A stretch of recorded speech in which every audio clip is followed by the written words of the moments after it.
President Castellanos, live stream is now in progress. You may turn on your mic and start the meeting. Good evening and welcome to the May 17th regular board meeting of the Capistrano Unified School District. The meeting is now in session and the time is 5:35 p.m. Mrs. Hayes, please call the roll. Trustee Bullicus is absent. Trustee Davis is absent. Trustee Jones. Here. Trustee Pritchard. Present. Trustee Hanachek. Here. Trustee Parham. Here. Trustee Castellanos. Here. Mrs. Hayes, before the board recesses to closed session, is there anyone who would like to speak on a closed session agenda item? There are none. The board will now recess to closed session to address the following agenda items. A, conference with legal counsel, anticipated litigation, significant exposure to litigation, 3 cases. Conference with legal counsel, existing litigation, significant exposure to litigation, 2 cases. Significant exposure to litigation, 1 case. Significant exposure to litigation, 2 cases.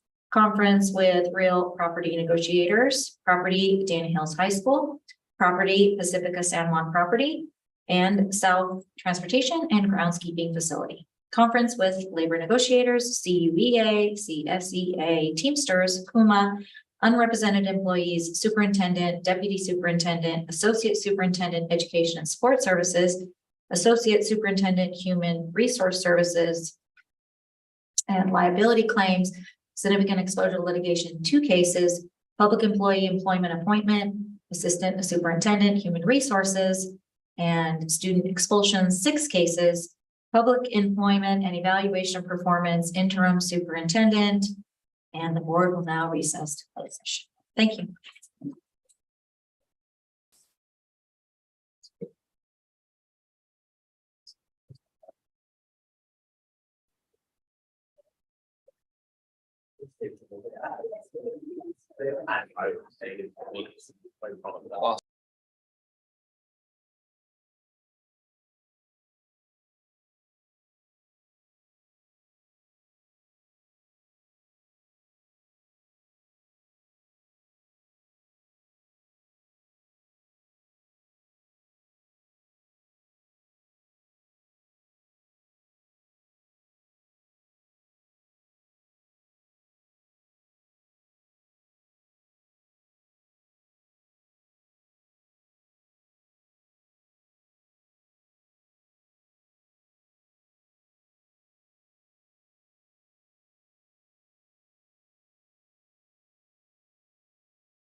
President Castellanos, live stream is now in progress. You may turn on your mic and open the meeting. Good evening and welcome to the May 17th, 2023 regular board meeting of the Capistrano Unified School District. The meeting is now in session and the time is 7:10 p.m. As a reminder, per Board Policy 9323, meeting conduct requests to address the Board of Trustees will be accepted only until 30 minutes after the start of open session. Please note that we have Spanish interpreters attending this evening's board meeting and they are available to anyone in the back of the room.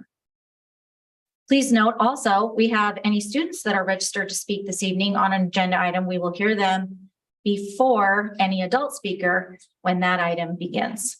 Also in agenda 15B1, advancement via individual determination, AVID, Center Products and Services, quote, in order, there is an omission and Vista Del Mar Middle School is a participant in AVID and their name was inadvertently omitted from the agenda. Also, additionally, tonight staff has pulled item 15A14. Okay, Mrs. Hayes, please call the roll. Trustee Bullicus. Here. Trustee Davis is absent. Trustee Jones. Here. Trustee Pritchard. Present. Trustee Hanachek. Here. Trustee Parham. Here. Trustee Castellanos. Here. Student Board Member Zhao. Here. Okay, tonight, the Pledge of Allegiance will be led by, I hear we have a Mr. David Pino in the audience, a teacher at Union High School. Is that correct? Where are you, Mr. Pino? Also, I would like to note, Mr. Pino was our Orange County Teacher of the Year several years ago, so.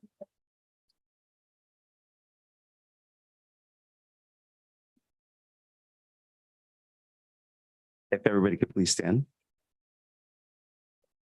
Place your hand over your heart. I pledge allegiance to the flag of the United States of America and to the republic for which it stands, one nation, under God, indivisible, with liberty and justice for all.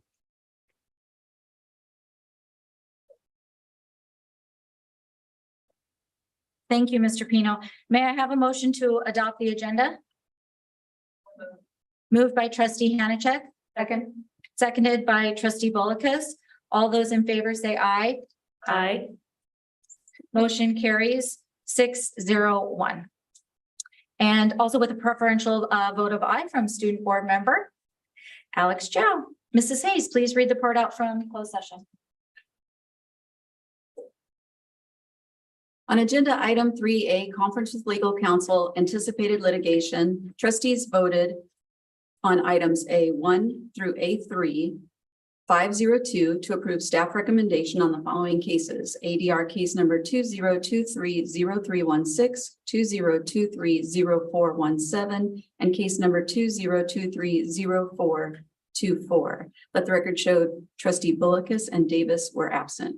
On agenda item 3B, conference with legal counsel, existing litigation, trustees voted 502 to approve staff recommendation on the following cases. OAH case number 2022-100325 and case number 2023-010730.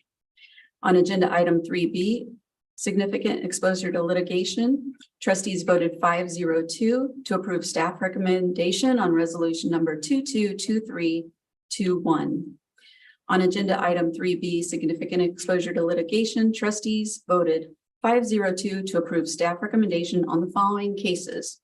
Case number 222323 and case number 222324. On agenda item 3D, conference with real property negotiators. Item C1, trustees voted 601 to approve staff recommendation. On items C2 and C3, trustees gave direction to staff.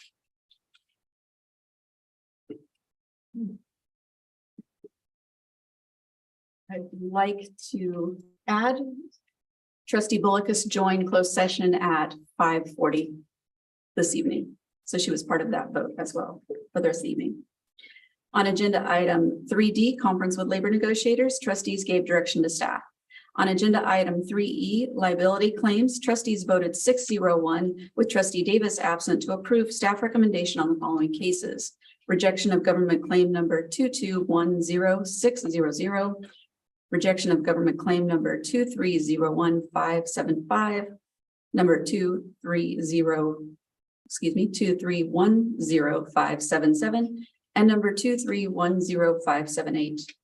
On agenda item 3F, public employee employment appointment, trustees voted 60601 to appoint Laura Lyon to the position of Associate Superintendent, Human Resources Services.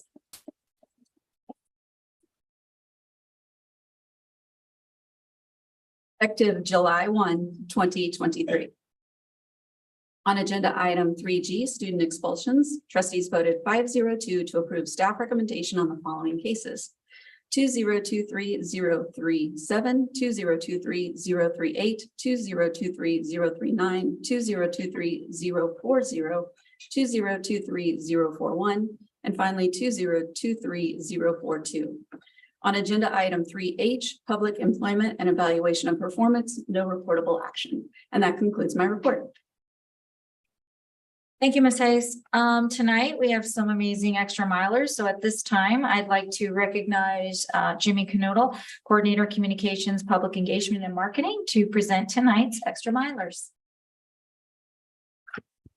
Thank you and good evening.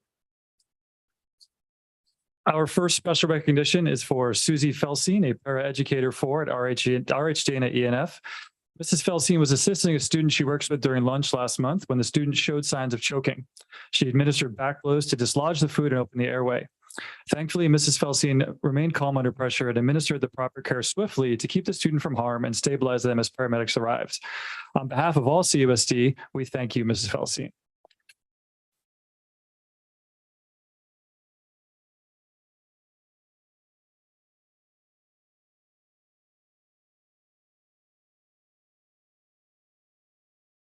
Next, we are honoring Yi Nguyen, a futurology counselor at Elisa Nogel High School. Last month, she received the Steve Hankins Award presented by the Western Association for College Admission Counseling. The Steve Hankins Award was established in recognition of consummate professional who dedicated himself to encourage new counselors to consider admissions not as a way of life, but as a life's calling.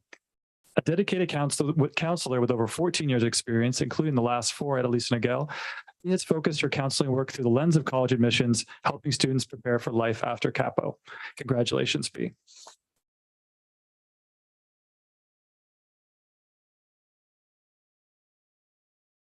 Do a photo with these two real quick.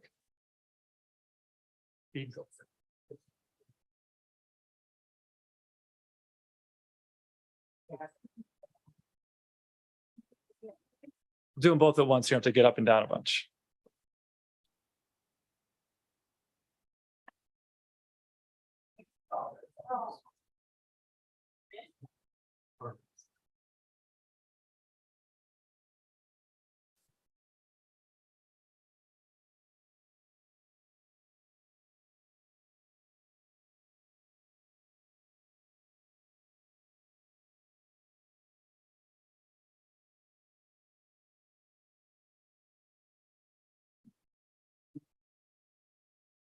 And finally, I'd like to recognize Trustee Judy Bullicus to acknowledge student board member Alex Zhao.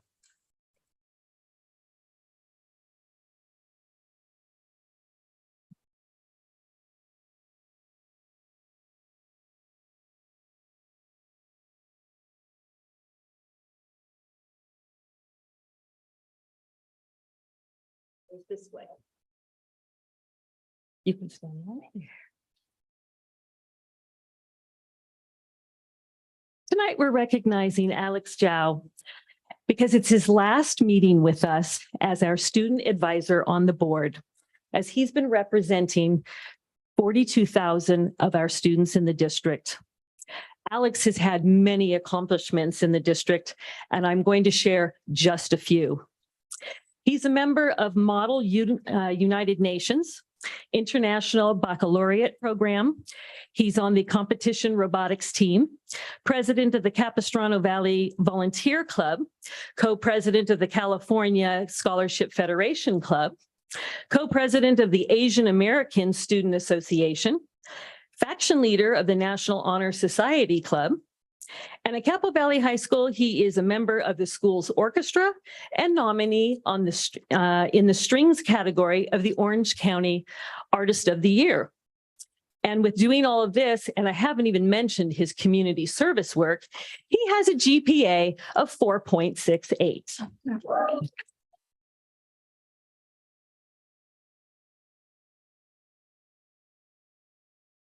So there's no surprise that Alex is also a finalist for the prestigious Cougar of the Year Award at Capo Valley High School. In the fall, he's going to continue his education at the University of Pennsylvania, where he is going to be majoring in mechanical engineering.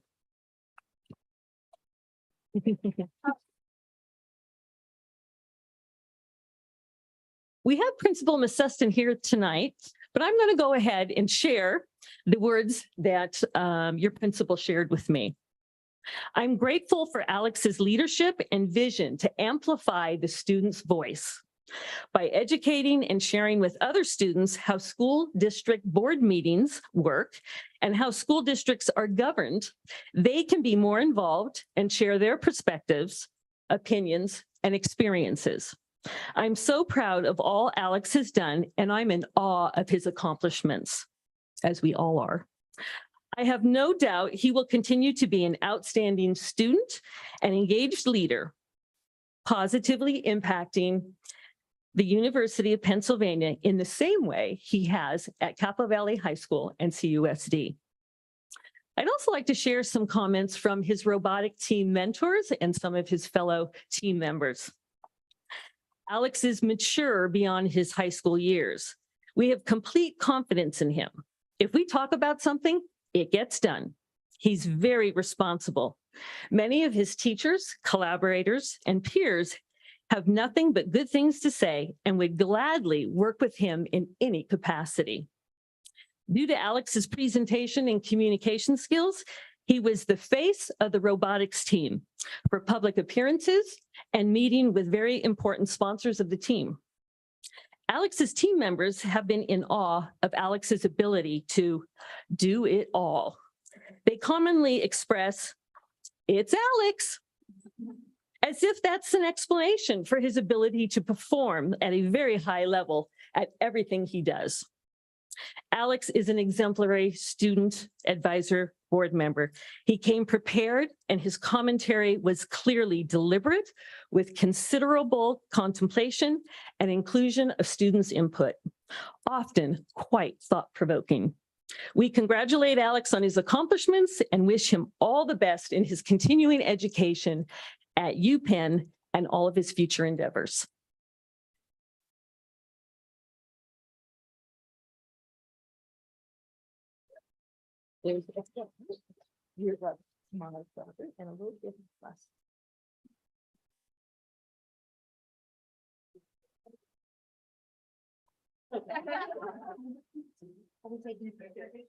Yeah.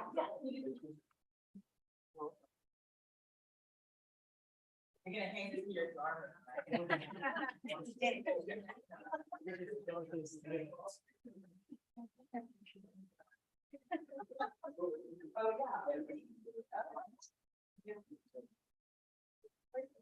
we got it. Ready? 1, 2.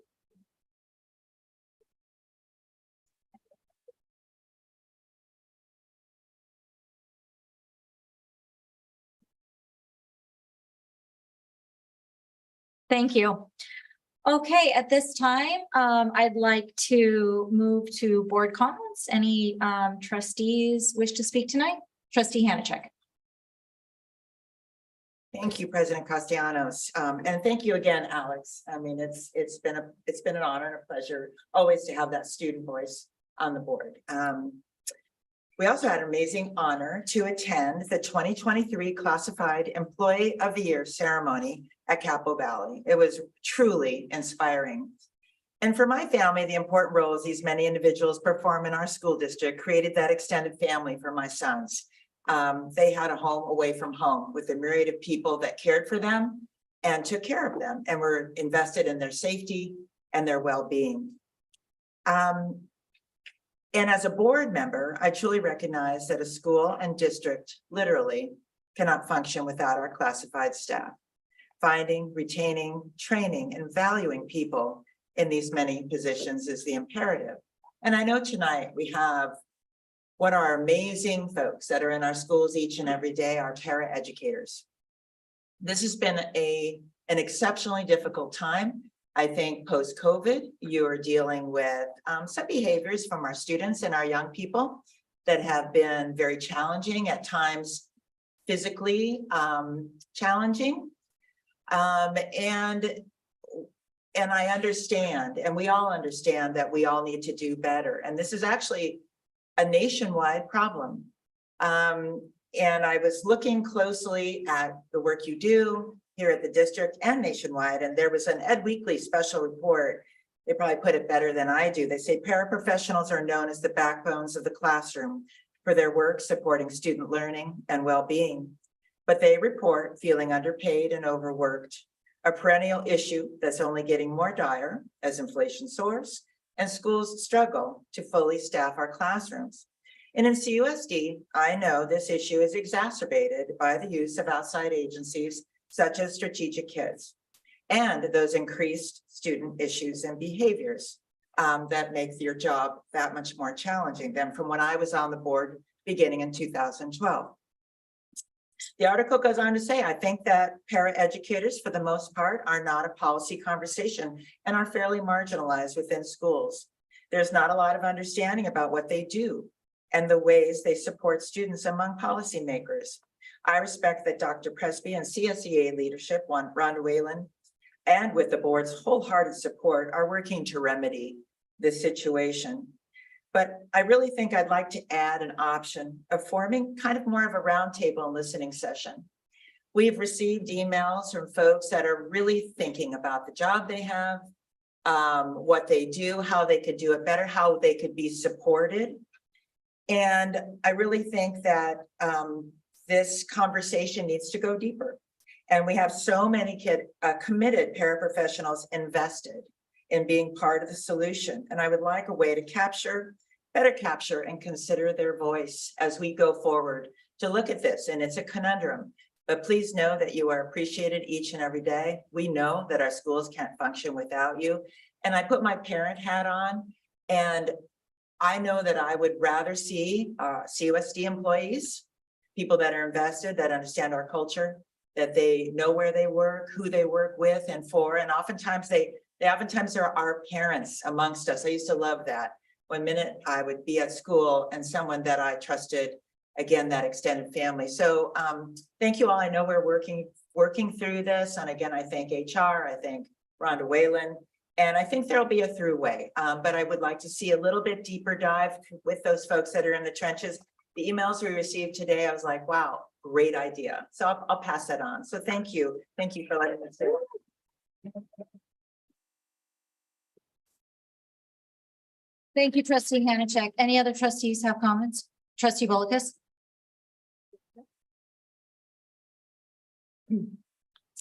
Well, as we're about to close out another school year, we annually celebrate with appreciation, and deservingly so, our teachers, staff, and all employees in a supporting role for our students. Tonight, in my comments, I'd like to take this opportunity to especially thank some, I think, are unsung heroes, our school principals. I often refer to them as our mayors, and they know that. Their job is no walk in the park. To care for students, support their teachers and staff, work with parents and hear from community, also to be asked to market their school, try to increase enrollment, reduce absences, on and on. It lies on their shoulders. I'm so privileged to know principals who walk onto their campuses with the mindset to support teachers for the magic they make happen in the classrooms, and to work with their staff to support these efforts for students day in and day out, often on call 24/7 when there's a surprise at their school. At times, I don't doubt the responsibility can feel overwhelming, yet I see outstanding devotion in providing leadership, guidance, and organizational support for fostering collaboration and strategic thinking in support of student success. There is an everlasting commitment to our students and community in which they serve. I thank you and I appreciate all that they do on all 59 of our school campuses. Lastly, this weekend, trustees are going to spend their weekend, Saturday and Sunday, interviewing superintendent candidates. When I reflect on what I want to see most importantly in our new superintendent, it's openness and willingness to speak with teachers, parents, and staff. I want to know teachers and all categories of CUSD employees will be heard with intentional listening to support their efforts to continue making CUSD better at educating our students. I witness greatness when visiting our schools. We have creative, insightful innovators right here, wanting to give and share in our future. So it is my hope that we identify a superintendent who will welcome and encourage broad collaboration and be proud to lead CUSD's almost 4,000 employees. Those are my comments tonight. Thank you. Thank you. Trustee Jones? I had forgotten this was trustee Zhao's last meeting, and I didn't really prepare anything, but I do want to say there's an expression we often hear that when they made you, they broke the mold. And sometimes I think that's sarcastic, but in your case, it's really true. I pity the person who's going to follow you there, because what you have done is, I mean, it was just 120%, 220%, just so far above what we expect. And when we first had Alex here, I mentioned that I was not involved in the selection of the student trustee this year, but 2 or maybe 3 people independently came to me and said, there's someone who has applied for student trustee this year who would be really great. And one of them didn't really know Alex's name, but she said, I think his name is Alex something. And they were all talking about you. And it was a unique experience for me to be lobbied that way, even though there was no point in lobbying me. I wasn't involved because no one has ever done that before. And now I see why. Thank you very much. This is a very busy time of year for parents and for students, for school staff members, and also for trustees. But it's a really wonderfully busy time of transitions and celebrations. For the last 5 years, San Juan Hills High School has held a recognition ceremony for first-generation students, two-way immersion graduates, and English learners who have successfully reclassified as English fluent. And this year, for the first time, Capistrano Valley High School honored their students in the same way. My mother's parents were illiterate, and my mom and her 5 siblings were English learners. My mom was the youngest, and she was the only one of 6 who finished high school. I enjoy so many of the celebrations that take place in our district, but none of them occupy the same place on my heart that the recognition of the immersion reclassified and first generation students holds. Education changed my mother's life, and it will change the lives of these young people as well. That's the happy news I want to share, but unfortunately, there's another thing that's changing the lives of young people, but not in a good way, and that's social media. I doubt that any parent or teacher, or even many students, need to be convinced of the harmful effects of social media on our youth. California State Senator Nancy Skinner has introduced a bill, SB 287, that will make it possible for social media platforms to be held financially responsible for damages to children in California. Utah already has a new law taking aim at children's use of social media, and it's shocking to me that more isn't being done in California and nationwide to protect our young people. I will bring a resolution in support of SB 287 to our next board meeting, but in the meantime, I need your help, all of you. I need parents, grandparents, teachers, and others to contact our state senators, Catherine Blakespear and Janet Nguyen, and ask them to co-sponsor SB 287. This is important. If you didn't catch the bill number or need help with contact information for Senators Blakespear and Nguyen, please email me. My email address is on the district website, but it's easy to remember. GI Jones, I always do like this, at capousd.org. Thank you.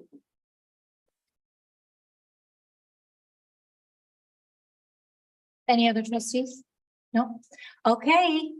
I just want to say thank you for your service. You've been amazing. We look forward to hearing from you and all your adventures. Thank you so much. I'll be coming back. Okay, great. Yeah, I feel like this is my senior night for student board member. That's really fun. So a couple of days ago, I found myself looking through one of those memory boxes you make in 3rd or 4th grade. And on a little strip of crumpled paper, 3rd grade Alex wrote, "I want to change the world." And although the scope of that was probably still too ambitious, I cannot be more grateful for the opportunities that this school district has provided me in slowly working towards that goal. And so to the Board of Trustees, interim superintendent, the amazing district staff, supportive teachers, students, and my parents, thank you. I want to use my time now as a speech of gratitude and to reflect upon our achievements in this past year.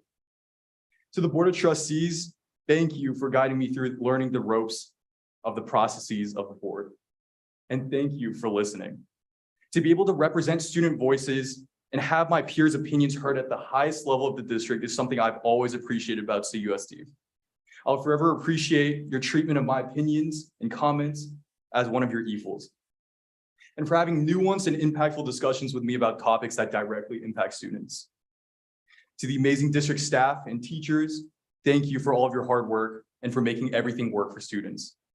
I know that as students, we always have our grievances, but knowing how much work you're putting into everything every day, we truly do thank you. And to those that have worked closely at the district, especially Susie Schmidt and Dr. Meg Irvis, thank you for everything. I also wanted to reflect on this past year. I know last August and September, we were just talking about how this was going to be the first school year that truly felt normal since 2020. And with our ASBs and PTAs and other organizations, we truly did make the most out of this year. I know for high schools, we've had prom, winter formal, district dodgeball, and many other events that have been great and increased student spirit. And for this position in particular, I was always glad to see when agenda items directly impacted students as I was able to survey opinions and take those voices back to the board. I'm glad that we were able to promote causes about mental health, college stress, and learn about new classes.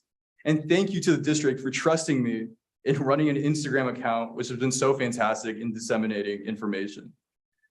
This is really sad, but this is my last ever plug for the Instagram account, and that is at CUSD-SBM for student board member. Once again, that is at CUSD-SBM.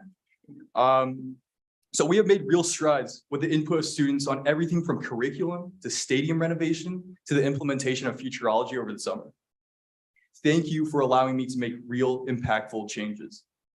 And lastly, to my successor, who's still in the selection process, take this job as the role of someone who sees all the perspectives of students across CUSD. It becomes tough when you have to take sides, but use your best judgment to determine what is best for the students. Find causes that you are passionate about and bring those topics to the board. In this position, your voice is always heard and your opinions do matter. So make the most of this opportunity to create change.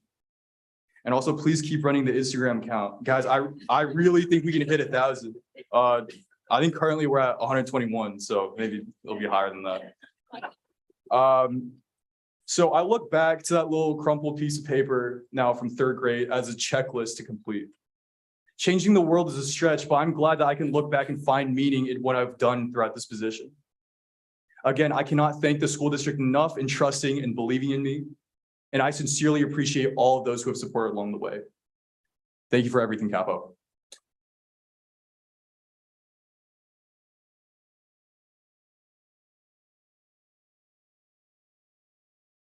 Thank you, Alex. Big shoes to fill, right? At this time, we are now moving on to, I'd like to recognize Paul Weir, Executive Director of College and Career Readiness.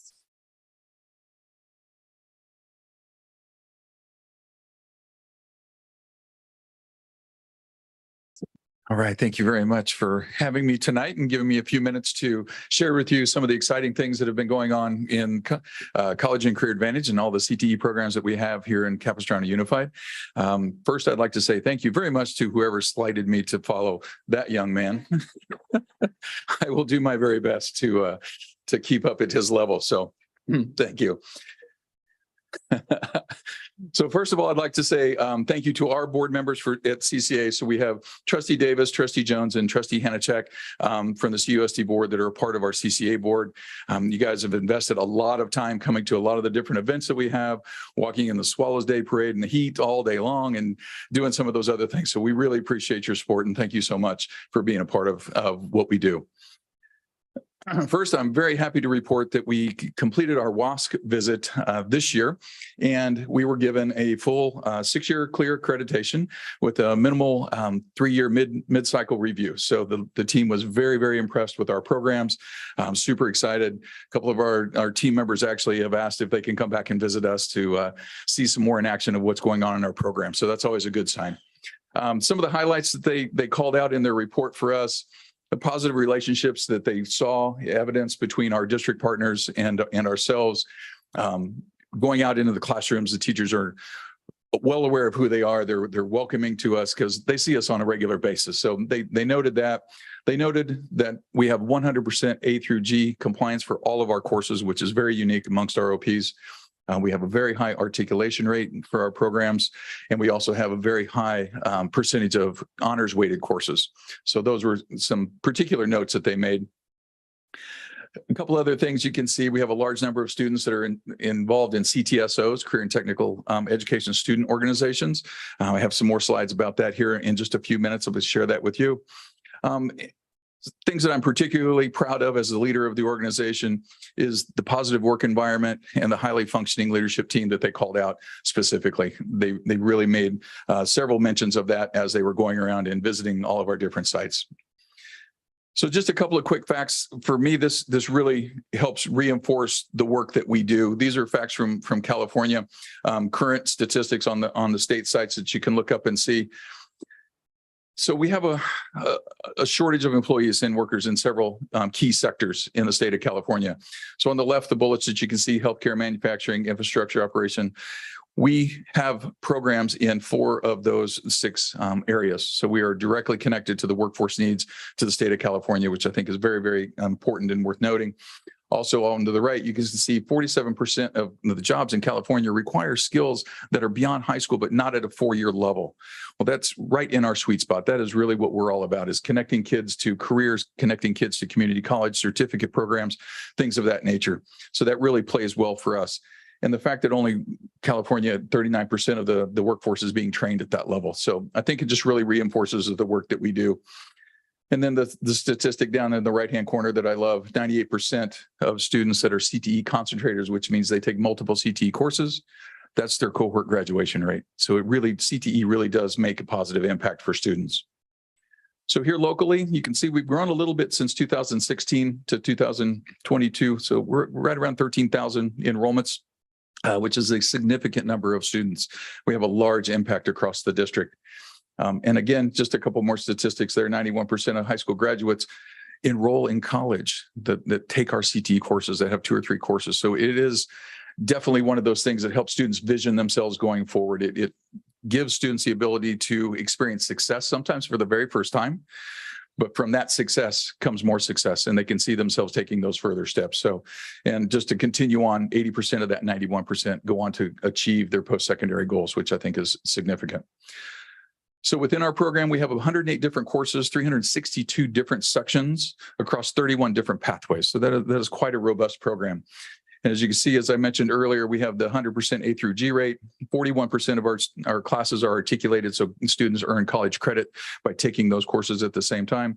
And 60% of our offerings are honors weighted. So students are able to take advantage of that honors weighted GPA bump and preserve some of those transcripts that some of our kiddos are really, really concerned about. And then in addition, 2 things that we're particularly interested in and proud of are our internship opportunities and industry certifications that we're able to provide for students. So we have a little over 500 business partners across the board in all of our industry sectors. Many of those partners provide internship opportunities for students. When they come and speak in our classes, they allow us to take field trips out to their industries and their places of work so students can see what that looks like in the real world, live, and vision themselves in that setting as they progress through their careers. We have about 3,000 students that are going to earn that college credit. And we have about right around 6,000 kids that are going to wind up earning an industry certification, industry related certification, I should say. So our work-based continuum, like I was just speaking about, we start early and often. So we start by bringing in industry speakers. We progress into field trips, getting kids out into the workforce. And then as we get into our concentrator level courses, our level 3s, our level 4 courses, that's when we start looking to place students in internships. So they go out and they can go to work and they can actually experience what it's like to work in the industry of their choosing. So some of our notable business partners that we have a few new ones on here. Marriott is a new partner with us this year. We were able to send several field trips out to the Marriott, and they were able to cycle through the different departments within the hotel to get a feel for what that world is all about. Next year, we've been working, this year with Mission Hospital. We'll have students doing internships at Mission Hospital for the very first time come fall of next year. So we're really excited about that. And some of the other partners we've had for quite a long time, the Waldorf, we have a great partnership with them as well. So one of the things that makes CTE really different is the need for industry standard equipment. So students are trained in the classrooms on equipment that they're actually going to encounter when they get out to the workplace. So just a few pictures of what we've got going on in some of our different classes. To that end, we've done a great job this year of upgrading a large number of our programs. We've had additions to our culinary arts labs. We are currently constructing an esports lab that'll be operational for the beginning of the school year out at Tesoro High School. Theater production courses, we've upgraded some new equipment into the BITA program. I won't go through all of them, but as you can see, it's a primary focus for us to make sure that the tools and the materials that the kids have to use each day in their classes reflect what they're going to see when they get out into the industry. In addition to our high school programs, we also have an adult program. So we have 7 adult programs, as you can see here. So our consortium comes down and does visits with us every year. They continue to be impressed year after year with our placement rates, which is one of the most important things in an adult program. So we have a very high placement rate. Our dental assisting program has the highest placement rate of all of them. If you've ever gone over to the adult campus and gone in there, I urge you to avoid the dental program, because as soon as you walk in there, you get the little heebie-jeebies on the back of your neck when you go to the dentist office. Yeah, it does it to me every time. But it's just like walking into the dentist office, just same as our surgical technologist program. There's an operating room set up in the classroom, and you walk in. Sometimes the kids are practicing doing a laparoscopy, and you feel like you shouldn't be there because something really serious is going on. And then you remind yourself it's a plastic mannequin on the table. But again, especially for our community, these classes are free of charge for anyone that lives in the community. So if you know anybody that's looking for a second career or a first career, perhaps hit me up, let me know, and be happy to share some information with you. So again, just a few shots of what our adult programs look like every day. You can see the surgery going on up there in the top left and the dental going on in the top. See, I get it right now just looking at that picture. Boy, I tell you, it gets me every time. So just a few more slides here. I want to share some of the student successes. This is by no means an exhaustive list of all the great things that the students have been doing this year. I sent out an all call to the staff today. We're going to do a CUSD Insider with Jimmy, and I've got about 50 more responses that students are winning Student of the Year at their schools and all these other kinds of absolutely fantastic things. But just a few to highlight with you this year. So our robotics team, we hear a lot about them because they're huge. They are one of our biggest programs that we have going. But they went to the World Championships this year in Houston, represented very well, made it through several rounds. Unfortunately, didn't make the finals this year, but we fully expect them to be there next year. They had a great time. Our HOSA contingency this year, we sent about 64 kids to Sacramento through our CTSO and HOSA. We had 3 students qualify for nationals. So they're going to be going on next month to nationals in Texas. So a great contingency there. Had 2 separate virtual enterprise companies that from San Juan Hills that made it to nationals in New York this year. So we placed 5th and we placed 30th in the nation with those 2 programs. We had 3 engineering students actually that went to Chicago. One young man was not able to go, but these 2 young men were able to go. The third student teacher carried his product forward. He actually scored 8th. And then these 2 gentlemen we have here scored 12th and 18th in the nation in their engineering competition. It was prom weekend when they were there, so that they were equally as proud as their performance in the competition as they were that they made it to the airport, caught their flight, and made it back for prom. So. One is here tonight. There he is right there. There he is.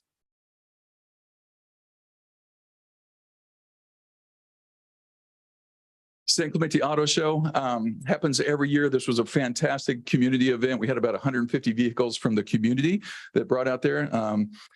Is it in the shot? It's not. And there was about a $250,000 CUDA that was there. And a gentleman owns and saying just amazing vehicles, but they bring them out and to share with the kids and to share with the community at this event every year.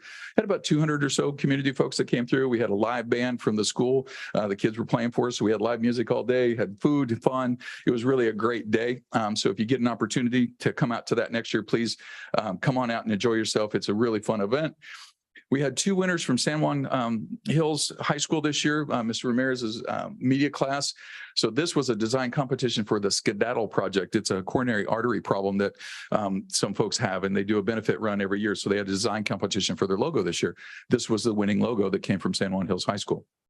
So that is going to be their brand. The run happens on September 9th, as you can see there. And then we had another student that was honored at the Congressional Art Competition. So you can see the young lady here, and this is her piece of artwork. She was honored down at the Art Museum at Oceanside this year. So lots and lots and lots of wonderful things happening with our students. Great opportunities. They make us so proud each and every day. This is the CCA team. So we are few, but we are proud and we are strong, and we work really hard on behalf of our kids. So I just want to acknowledge the staff that works very, very hard and very diligently every day in support of all of our kids and all of our students. So with that, I'd like to say thank you very much for all of your support for our programs, and we really appreciate it.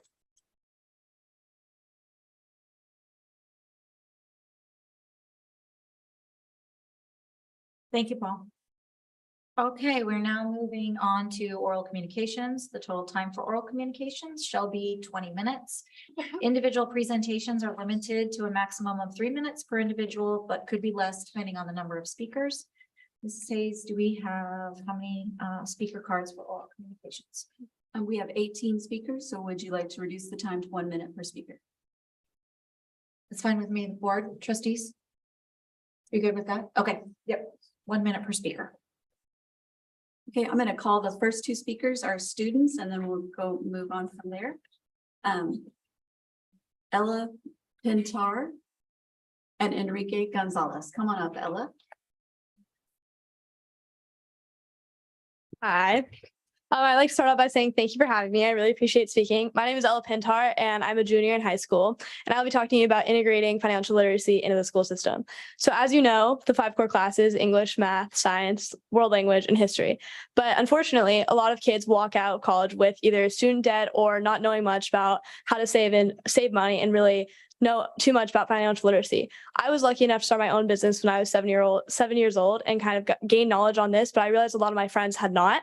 I worked with Breakthrough San Juan, Boys and Girls Club, and YMCA to help younger kids and younger generations learn the value of creating their own businesses and really learning what it means to have credit, how to budget, how to save their money, and be financially literate. I've created my own workbook that teaches the curriculum, and I would like to propose kind of sharing this with teachers around Capistrano School District to hopefully integrate this into some of the core classes, as I think it is something that really needs to be heard and most kids would benefit from knowing. Thank you.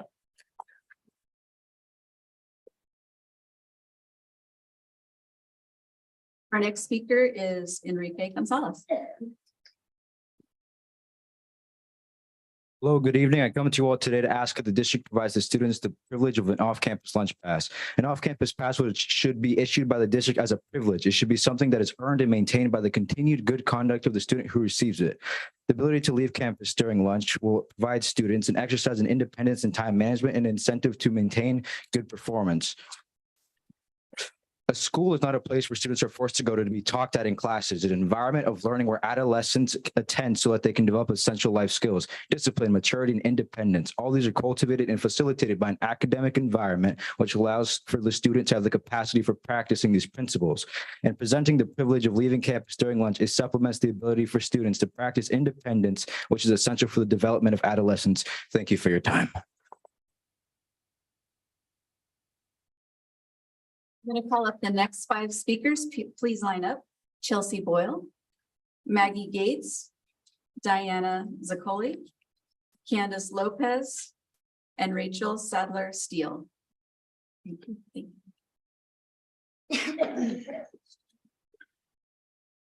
Go ahead. My daughter's rights were violated within this district, and all I wanted was an apology. It was clear I wasn't going to receive it when the district started to retaliate against me personally. in my last ditch effort and trying to find a resolution with the district, I promised the district that I would hire an attorney and that I would go to the media, and I was laughed at. I followed through on those promises. And that's when Capo Unified District began to retaliate directly against my children, and the damage to them is irreparable. Do you know what it did to me as a mother? Watch and try to protect my children from the intentional abuse and harassment from grown-ass adults, your employees, day in and day out. For months. Do you know the pain that it's caused my family? Our next speaker is Oh, Maggie. and you got sued. Those are 3 more lawsuits. Have a good night. Maggie, please go ahead. Good evening, board members. My name is Maggie Gates, and I'm a labor representative with CSEA, the Classified Staff Union. As you can see, CSEA members turned out here today. They're in blue because we are deeply concerned with CUSD's increases to contracts with outside staffing agencies. These agencies include, but are not limited to, Strategic Kids LLC, Stepping Stones Group, and YMCA. These 3 contracts alone have been $4 million spent just for this year. That's for outside staffing, and that's only for a couple classifications. These agencies are profiting at the expense of our paraeducators and our students. Contracting out hurts our students because it is a revolving door of employees in the classroom, and it hurts our paraeducators because they either have to train these temporary employees or they have to take on extra work. So board members, I urge you to take action by listening to the paraeducators' concerns and include them in finding solutions. Thank you. Our next speaker is Diana Zaccoli. Good evening. My name is Diana Zaccoli. Thank you so much for letting me come up and speak with you. I come up humbly to speak to you about paraeducators. This was a last minute, so I'm not prepared. I've spoken in front of crowds of 300, 500 people, and I've never found myself this nervous before, so I apologize. Good evening, Assistant Superintendent.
Because the pay is so little and the job is so hard. I have to work 2 jobs just to try to make ends meet. And by the end of the day, I have nothing left for my own children. Meanwhile, Strategic Kids contractors make more money than I do per hour, and they do not have the training experience that I have. Thank you. We have to move on to our next speaker.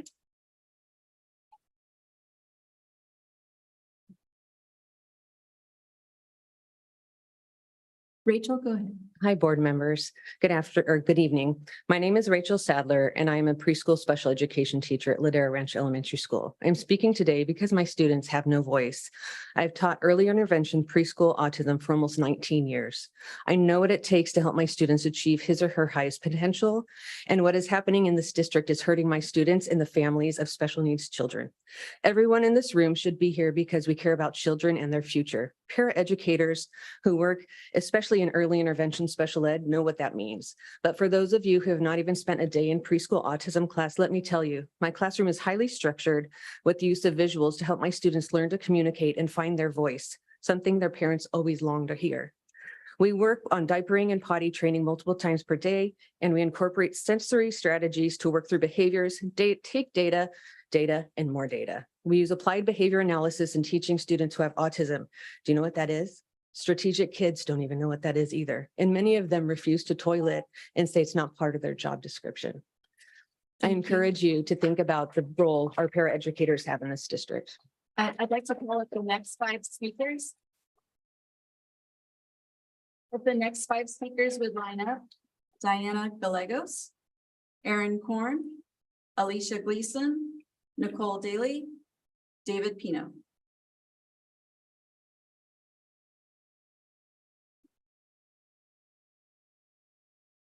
We have Diane.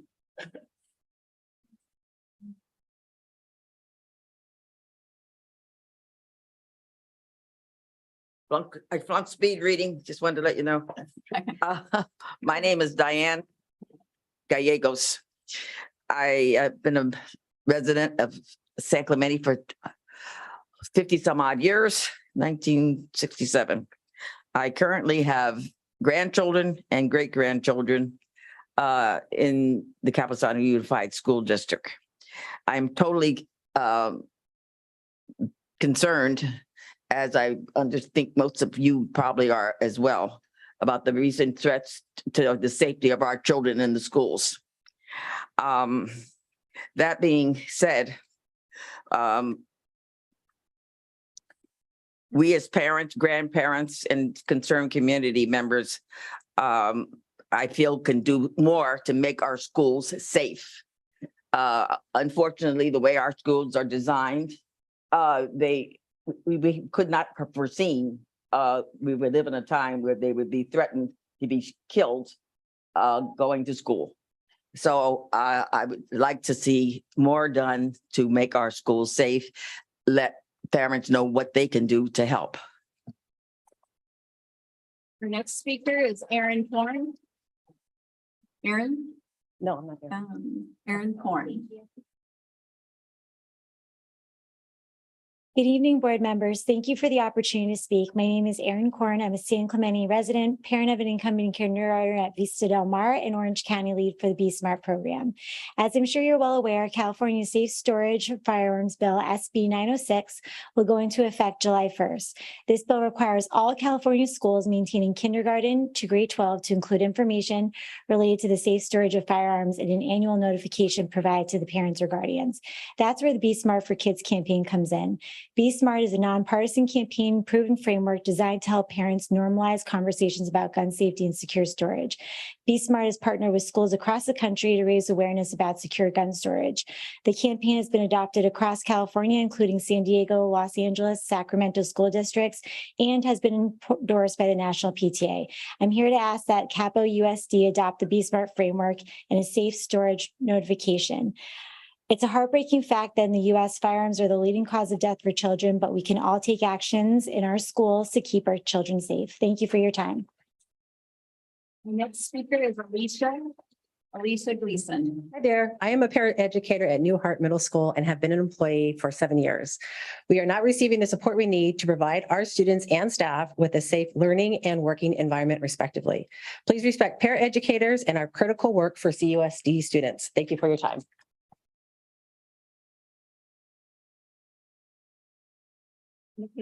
Nicole Daly.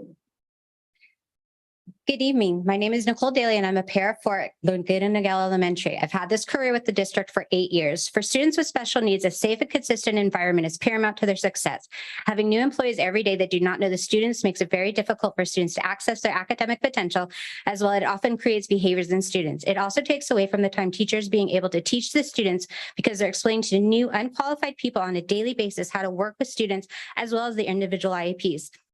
This year, I've had to file 10 workman comps reports for injuries sustained by students. In the previous 7 years, I've only filed one. If classrooms were staffed in ratio with qualified and trained staff, this would not happen. I'm currently healing from a broken finger that a student broke just a few weeks ago. An example, in a classroom I was the only CUSD trained staff when a student began hitting, biting students, and staff from strategic kids had to evacuate the room because they're not qualified to help. I was left alone to block, evade, biting, hitting, kicking, and pinching for over 30 minutes as there was not any trained staff member that could safely help me. Board members, I urge you to take the education of your students with special needs seriously and step up. The education is suffering due to CUSD failure to hire and retain paraeducators. Thank you.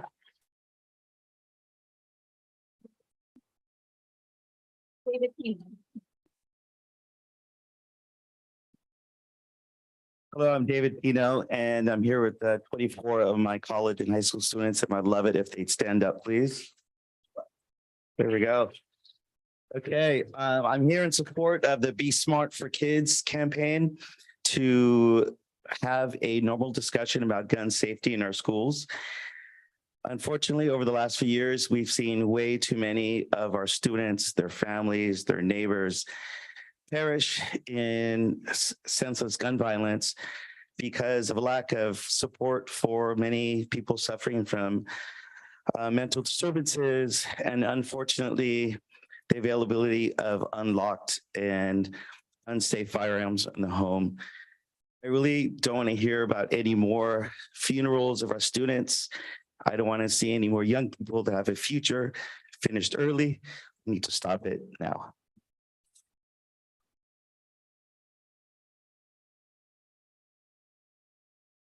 I'd like to call up the next 5 speakers to line up. Angie Schultz, Maria Listick, Barbara Payne, Teresa Misteed, and Fiona Carroll. Please come forward. Start with Angie. Hi, my name is Angie Schultz, and I have 2 daughters that attend Las Palmas Elementary. Last Thursday, I received a text from my friend informing me that Las Palmas was in lockdown and police were on site. I immediately called the school to find out what was going on, but received little to no answers other than the school was not in lockdown, but shelter was in place. I pulled my daughter out of school immediately. I later learned that students were kept in their classrooms with the doors locked, lights off, instructed to be quiet and denied bathroom privileges, and one student even had to urinate in a bucket in class. I want to be very clear and state that I do not blame the teachers. My girls have amazing teachers. I feel awful that our teachers even had to endure that situation. I believe they did an amazing job at protecting our children and making their safety a priority, and I'm so grateful for them. What I am not okay with is that the situation was minimized and parents were not properly notified of the shelter. As a parent, I had the right to know immediately when active shelter was in place. Instead, I found out from a friend and fellow mom via text instead of from the school. Thank you. We have to move on to our next speaker.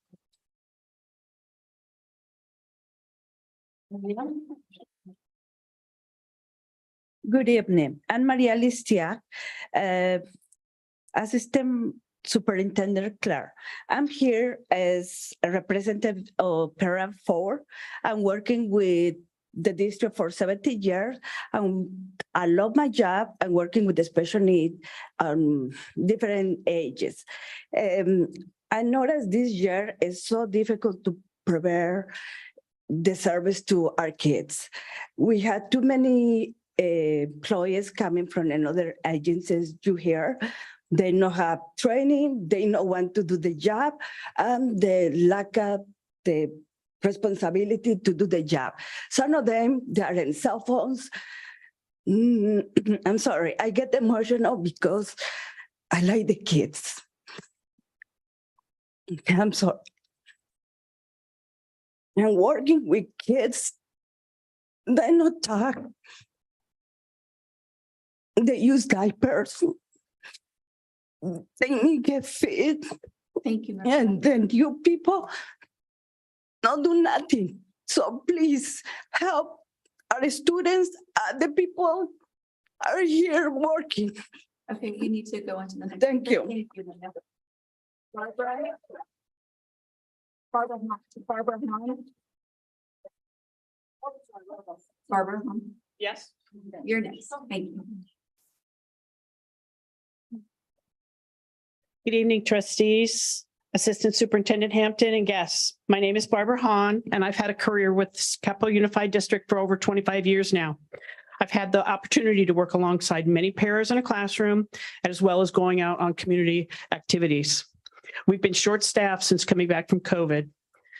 CUSD has tried to have a job fair, little success. Strike one. You had another job fair. Strike two. Then offering an incentive for employees who were recommended by an employee that if that new person could stay for 6 months and pass probation, they would get a $500 stipend. During all this time, an outside agency, Strategic Kids specifically, and others have been brought in to fill positions at a rate of almost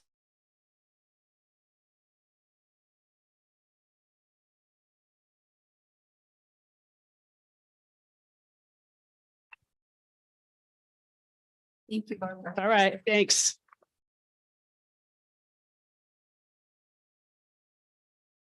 The next speaker is Teresa.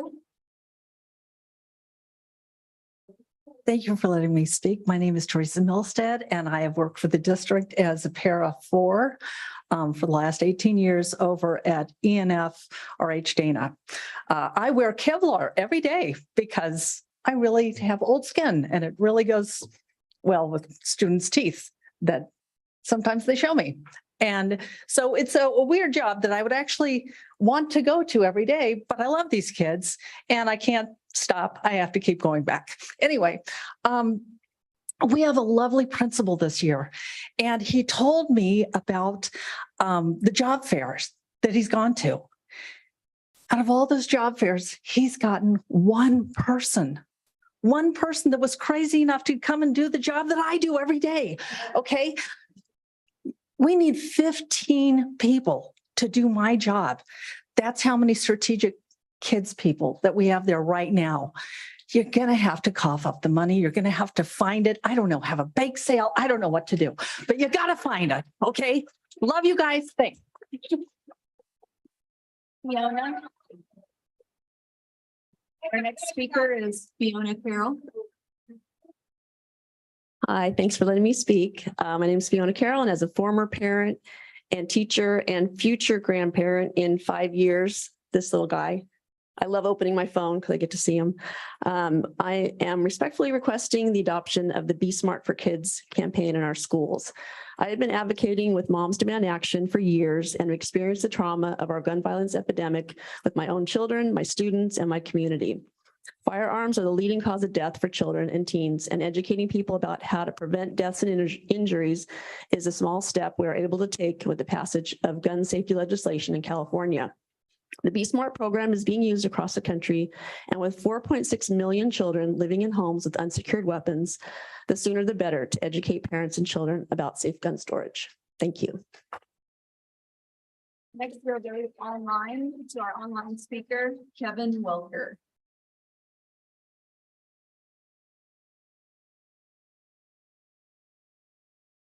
Kevin, if you would unmute.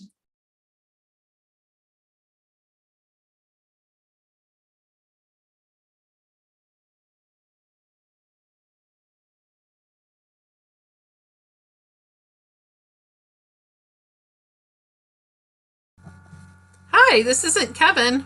This is Michelle Plossel Campbell.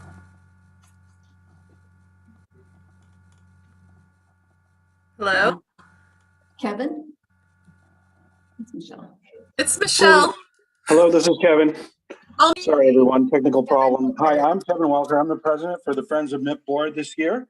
I wanted to bring to the board and the wider community's attention that an email dated on April 28th, that beginning in the 2024-2025 school year, that the Bergeson Elementary would be transitioning to become a K-8 Mandarin exclusive school. This message came as a huge surprise to the entire Mandarin Immersion Program community. I was inundated with questions from parents and teachers about the MIP board knowledge of this huge change to the program. Just a few short years ago, a large parent-involved effort was completed to select the outstanding facility at New Hart Middle School as the MIP grades 6 to 8. Now that is all changing. After the large pushback from the MIP community, a quote-unquote parent meeting was held on 5/15. Originally, this was to be held in person. The meeting was moved to a virtual-only meeting. A long list of questions was gathered from the community by the MIP board and communicated to the district employees who were running the meeting. The virtual meeting became a presentation only by these district employees who did not answer the vast majority of questions brought forth and organized by the MIP community that were shared ahead of time. Sorry, sir, your time is up. If you can go ahead and send your comments to the board, we'll address them with staff. That concludes our speakers for oral communications. Okay, thank you, Ms. Hayes. At this time, I'd like to open public hearing regarding 2023-24 Local Control Accountability Plan. The time is now 8:15 p.m. Ms. Hayes, do we have any speaker cards on this item? We do not. Okay, seeing none, the public hearing is now closed and the time is 8:15 p.m. At this time, I'd like to open, I'll wait.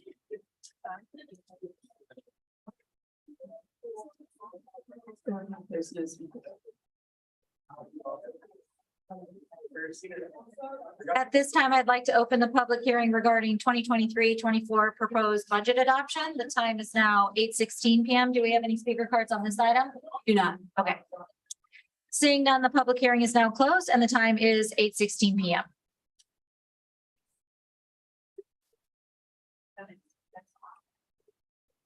We're going to move on to consent calendar in just a second.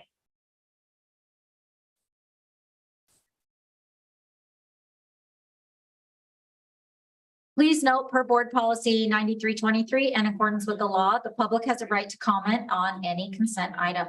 At the request of any member of the board, any item on the consent agenda shall be removed and given individual consideration for action as a regular agenda item.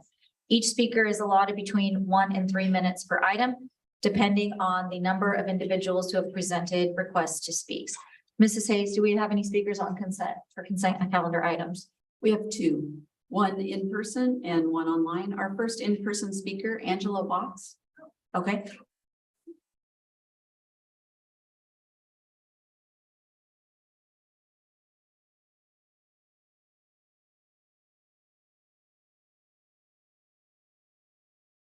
Hi, my name's Angela Watts. I have a kindergartner at Las Palmas Elementary School.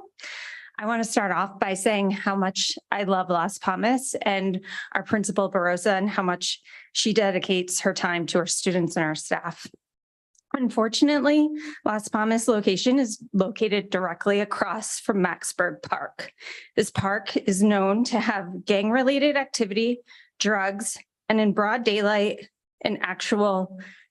someone was actually shot. The park has actually had so many issues that St. Clemente has spent money to remove structures and add lighting to make the park more visible. Unfortunately, these issues have then moved to Las Palmas.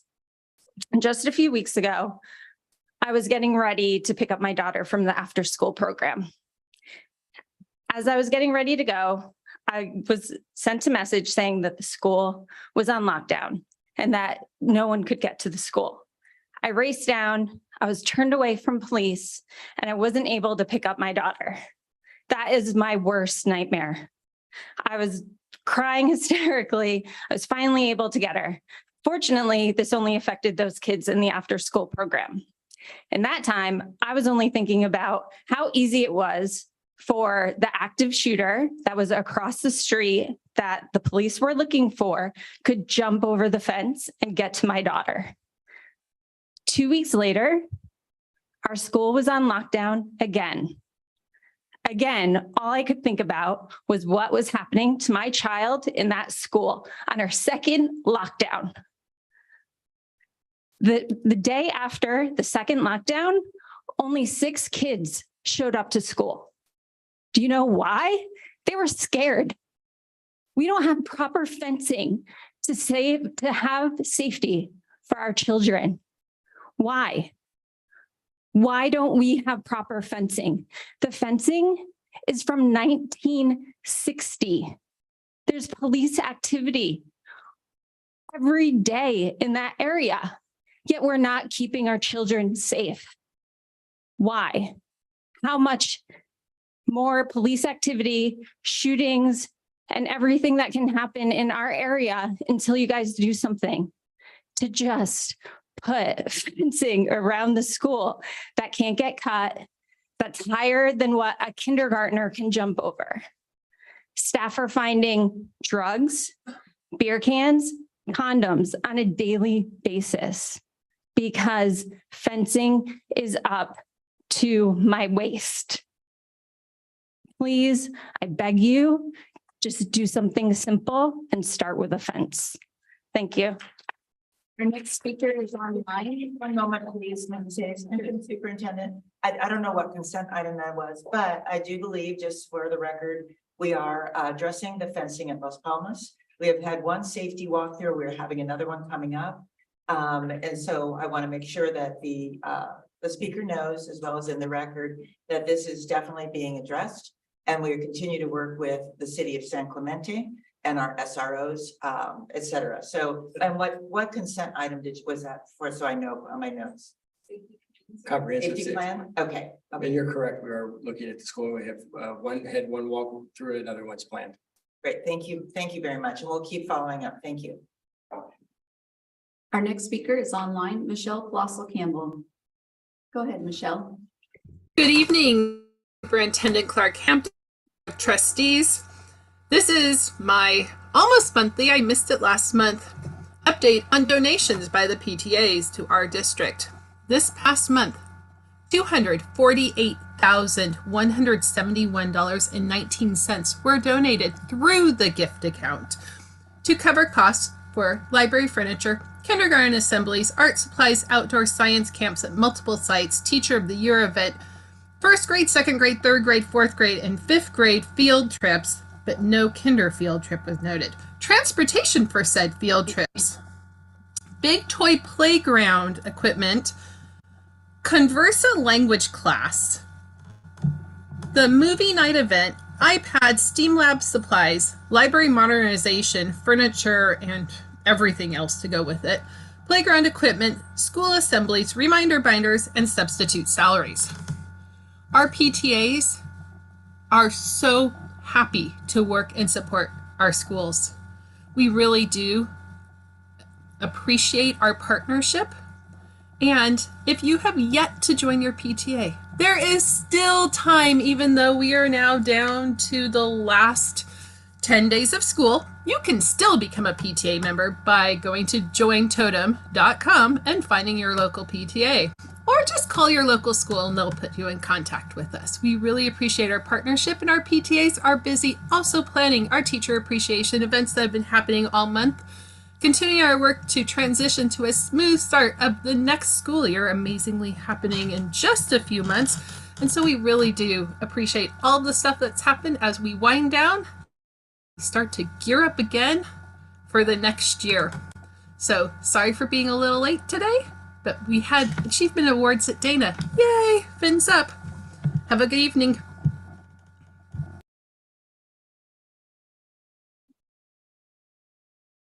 Thank you, Michelle. Do we have any trustees that have consent items they'd like to be pulled? Trustee Hanachek? I do. Okay. I have 15A3, and that's the independent contractors. I only have one contract, so if we want to then move the rest of them, it would be contract number 2223200. So when we move the rest of the balance, I also would like to pull 15A6 and 15A8 and 15A9.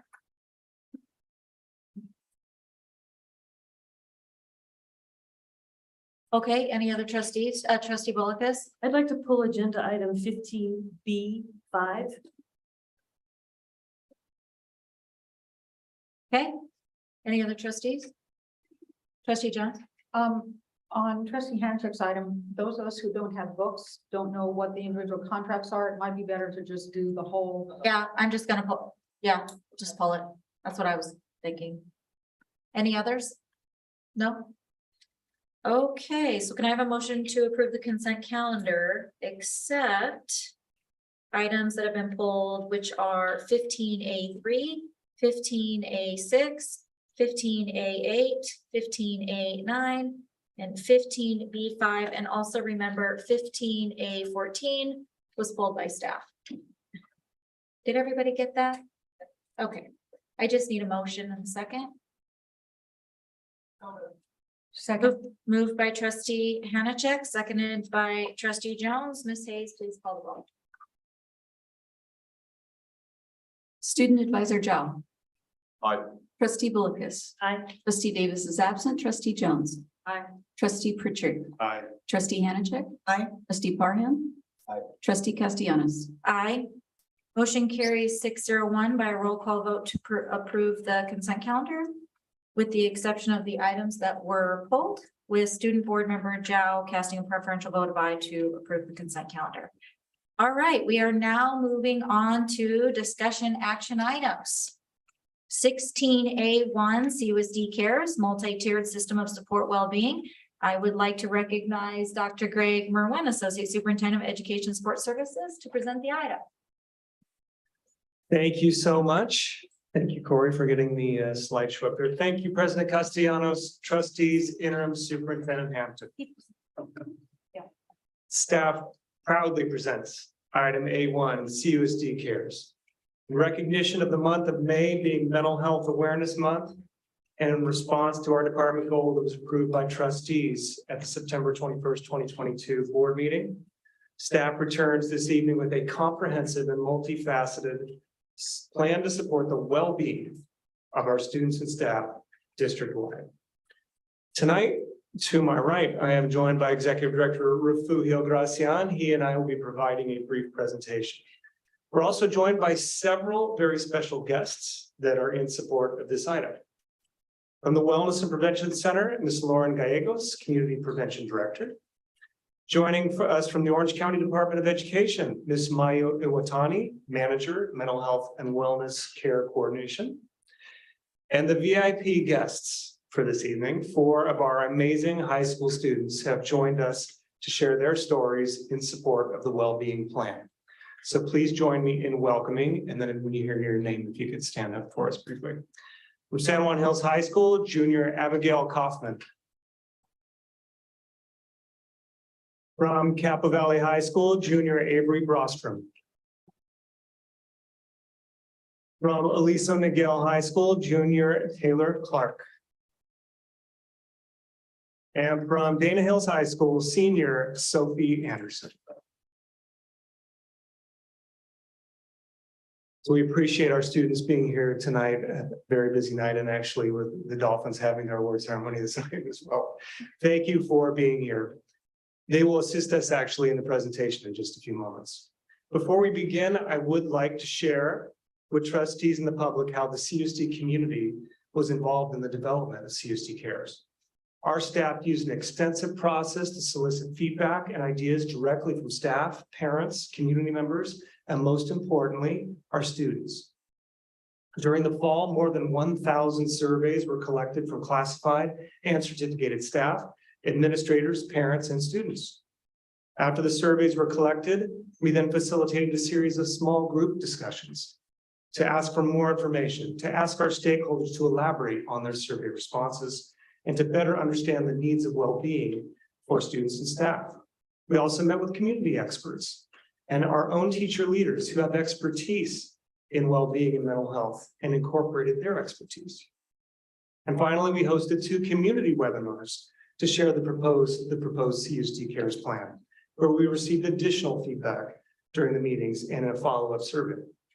So the past 9 months of development of feedback is incorporated into the plan that we present for your consideration this evening.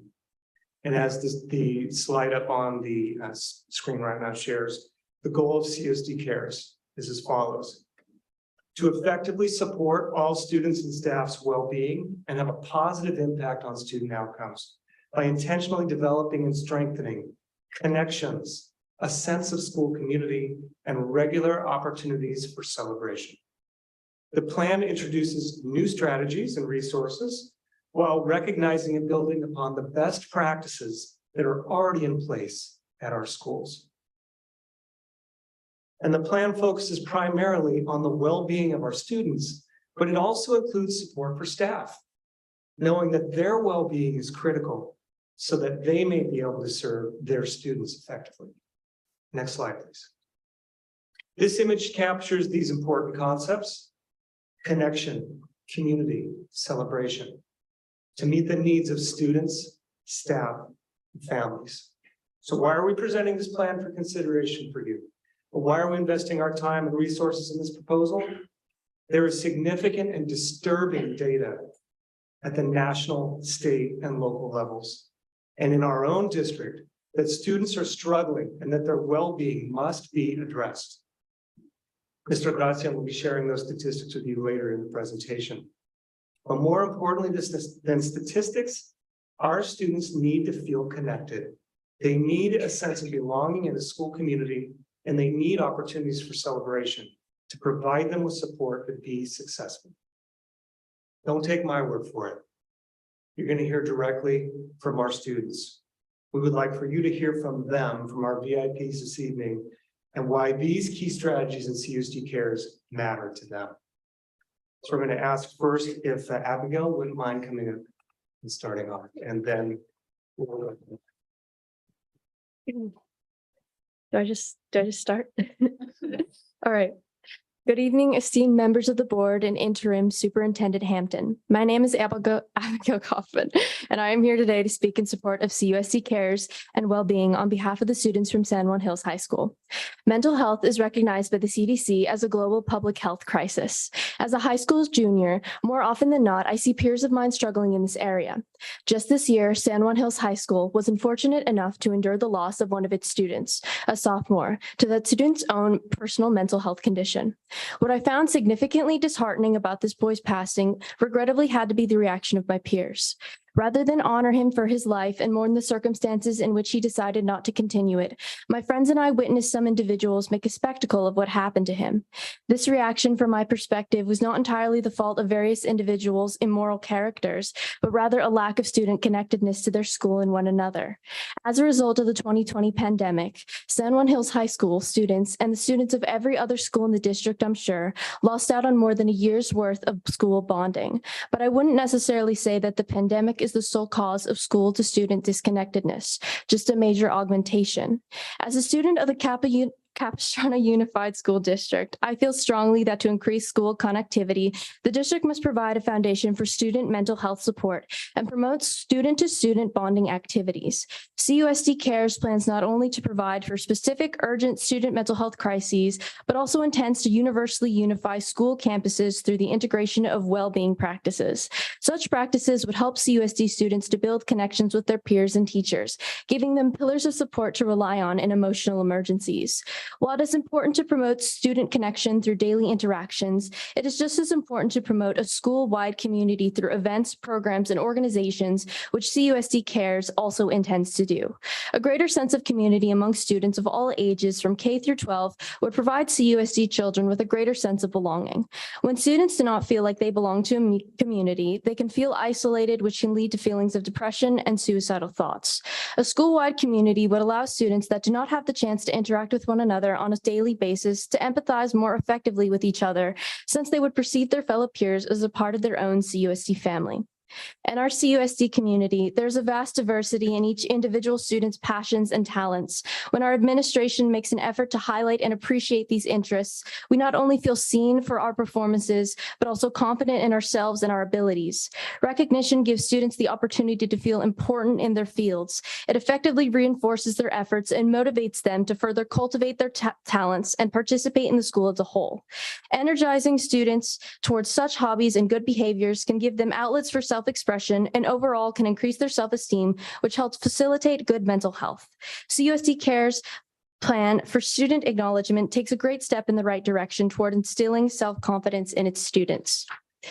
Adolescents are extremely vulnerable to mental health problems. It is estimated by the World Health Organization that 1 in 7 10 to 19-year-olds experience mental health conditions. Since children spend such a significant portion of their day in school, it is crucial that CUSD does everything within its capabilities to promote the mental health of each and every one of its students. As a student at San Juan Hills High School who cares deeply about mental health and its development in schools, I implore all of you to consider its importance when you are making decisions about the future of this district. Please approve the CUSD Cares mental health plan to support all students. I thank you all for your time. Thank you, Abigail and Avery. Good evening, esteemed board members and interim superintendent Hampton. My name is Avery Brostrom and I'm a junior at Capistrano Valley High School. Throughout my high school career, I've had many mental health issues and was eventually diagnosed with major depressive disorder. However, my counselor, Darwin Vega, was there for me whenever I was struggling, and I'm very thankful to have a dedicated counseling team at Capistrano Valley High School. If I could make changes to the mental health resources at Capo, it would be to hire more counselors. The counselors at my school double as academic counselors and emotional counselors. While this may seem like a time saver, scheduling work takes away from time that could be spent reaching out to struggling students. There's a long wait sometimes to see counselors from both students on the verge of tears and students who just want to drop a class. It would be helpful to have more emotional counselors and have that be their first and only priority. We have hundreds of students, but only a few counselors. It's easy for students to be overlooked when the counselors are overwhelmed with work and drowning in emails. Furthermore, something I think Capo could invest in with the CUSD Cares mental health plan is more advertising of our mental health resources. At Capistrano Valley High School, we're blessed to have a therapy dog named Kikoa. He is an English lab with a passion for treats and helping students. While Koa is more than happy to be pet all day by students in need of a little love, most students are unaware of his existence.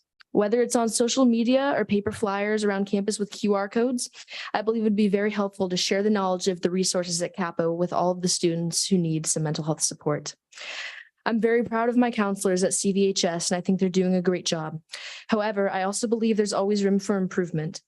Please approve the CUSD Cares mental health plan to support all CUSD students. I'm very honored to be here tonight, and thank you for listening.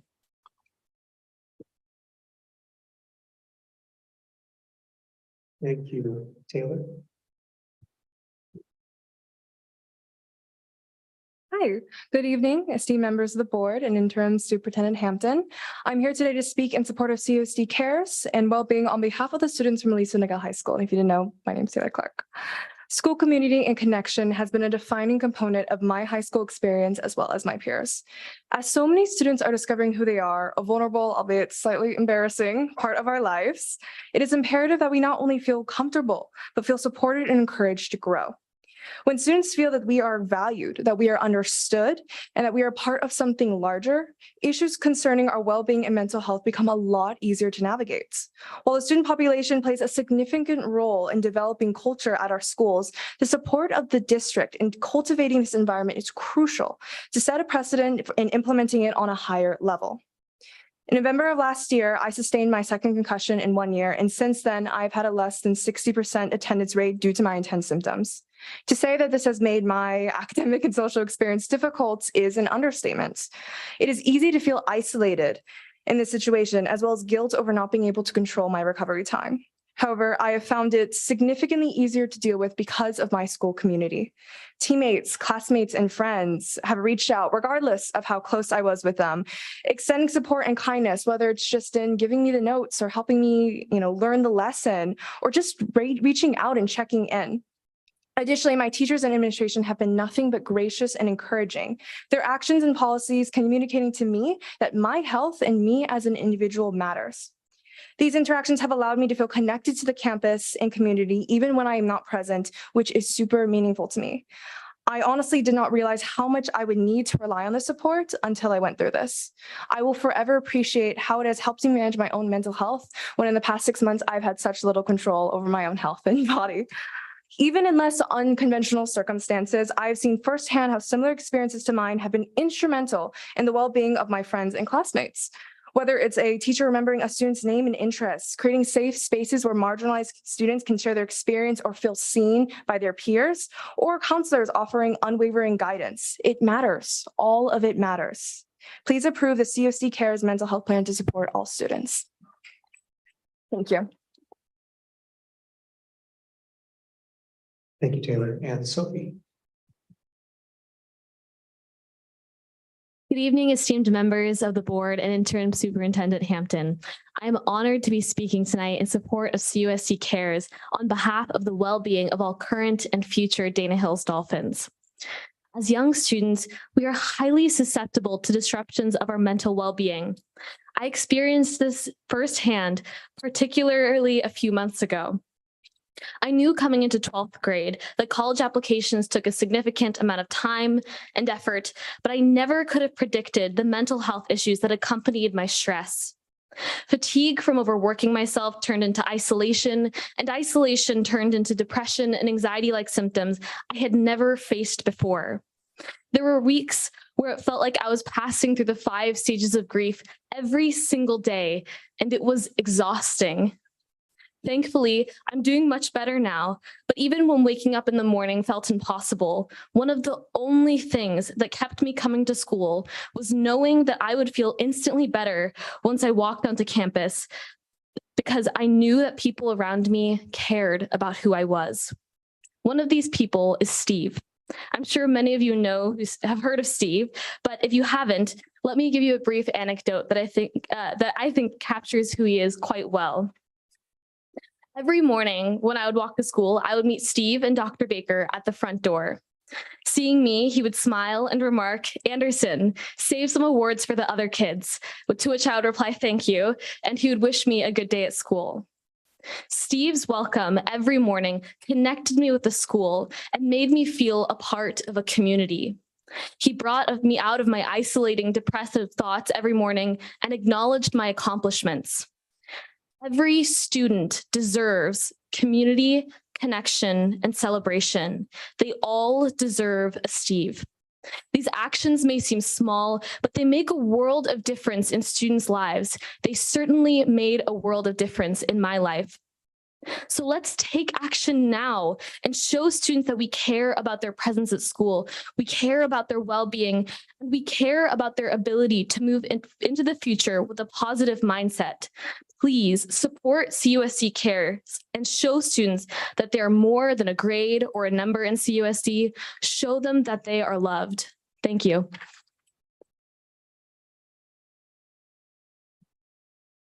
Thank you so much, Sophie, and thank you so much for speaking tonight. If we could go on to the next slide, please. And Mr. Gross. Thank you, Dr. Merwin. The current slide notes data that has guided well-being support embedded within the CUSD Cares plan. When reviewing the national and state data, the need to support our students' well-being speaks for itself. I want to bring your attention to the CUSD data regarding 36% of our 7th, 9th, and 11th grade students reporting sadness and hopelessness, while those same students informing us at 19% of them that have reported seriously considered suicide. These numbers highlight the urgency of our CUSD Cares plan. Next slide, please.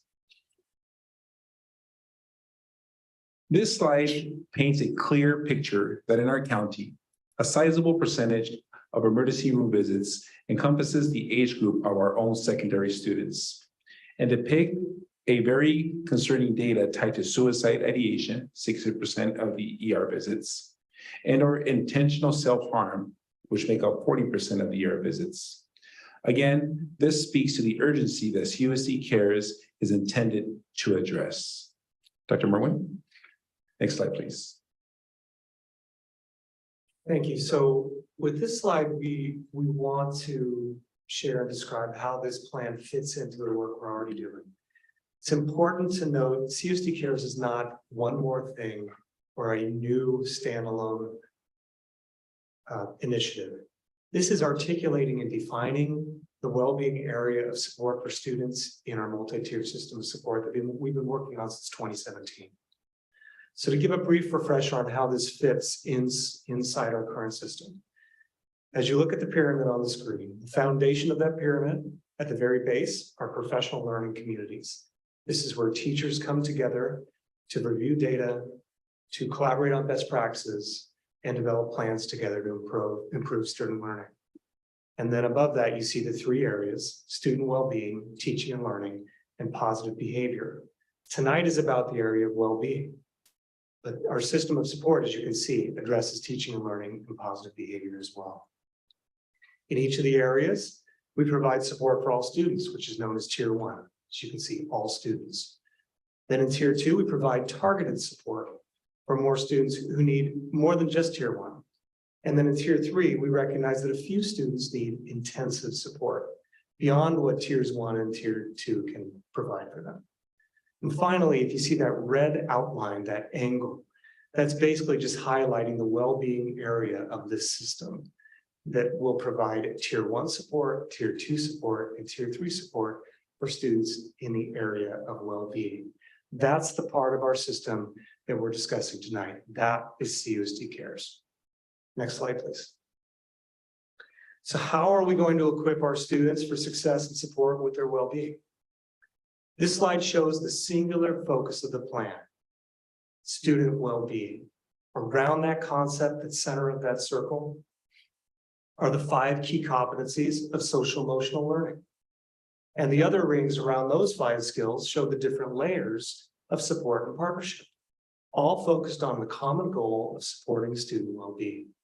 So this image basically demonstrates how CUSD Cares is a comprehensive approach addressing the social emotional competencies, school culture, practices, partnerships between our schools, families, the district, and our CUSD community, with that one singular focus of student well-being. Next slide, please. So here are the specific skills that are addressed in the 5 key competencies from the previous slide. We're sharing this detail with you this evening and with our community to help clarify what social emotional learning is and what it is not. These 5 competencies provide our students with important skill sets to be successful in school and in life. As you can see from these bulleted lists: self-confidence, appreciating diversity, stress management, teamwork, self and reflection. Part of CUSD Cares, we will make sure our families are aware of these competencies to help dispel any misconceptions. Next slide, please. So Mr. Gracian is now going to provide you with a brief overview of the strategies, specific resources and programs that are incorporated into each tier of support. Remember, Tier 1 supports all students. Tier 2 provides targeted support for some students who need additional help. And Tier 3 is intensive, individualized support for a few students who need that significant amount of support. So Mr. Gracian, take it away with tier number 1. Thank you, Dr. Merwin. Please note the first 7 items that are bolded for Tier 1. These supports are direct response to the survey data and focus group feedback received from our stakeholder groups Dr. Merwin referenced at the beginning of the presentation. They respond to our intentional approach to peel the onion and get to know our students' needs in order to meet those needs. The first bullet refers to our attempt to help students and staff with their well-being by participating in grounding activities to help them feel at ease as they prepare to engage in their learning.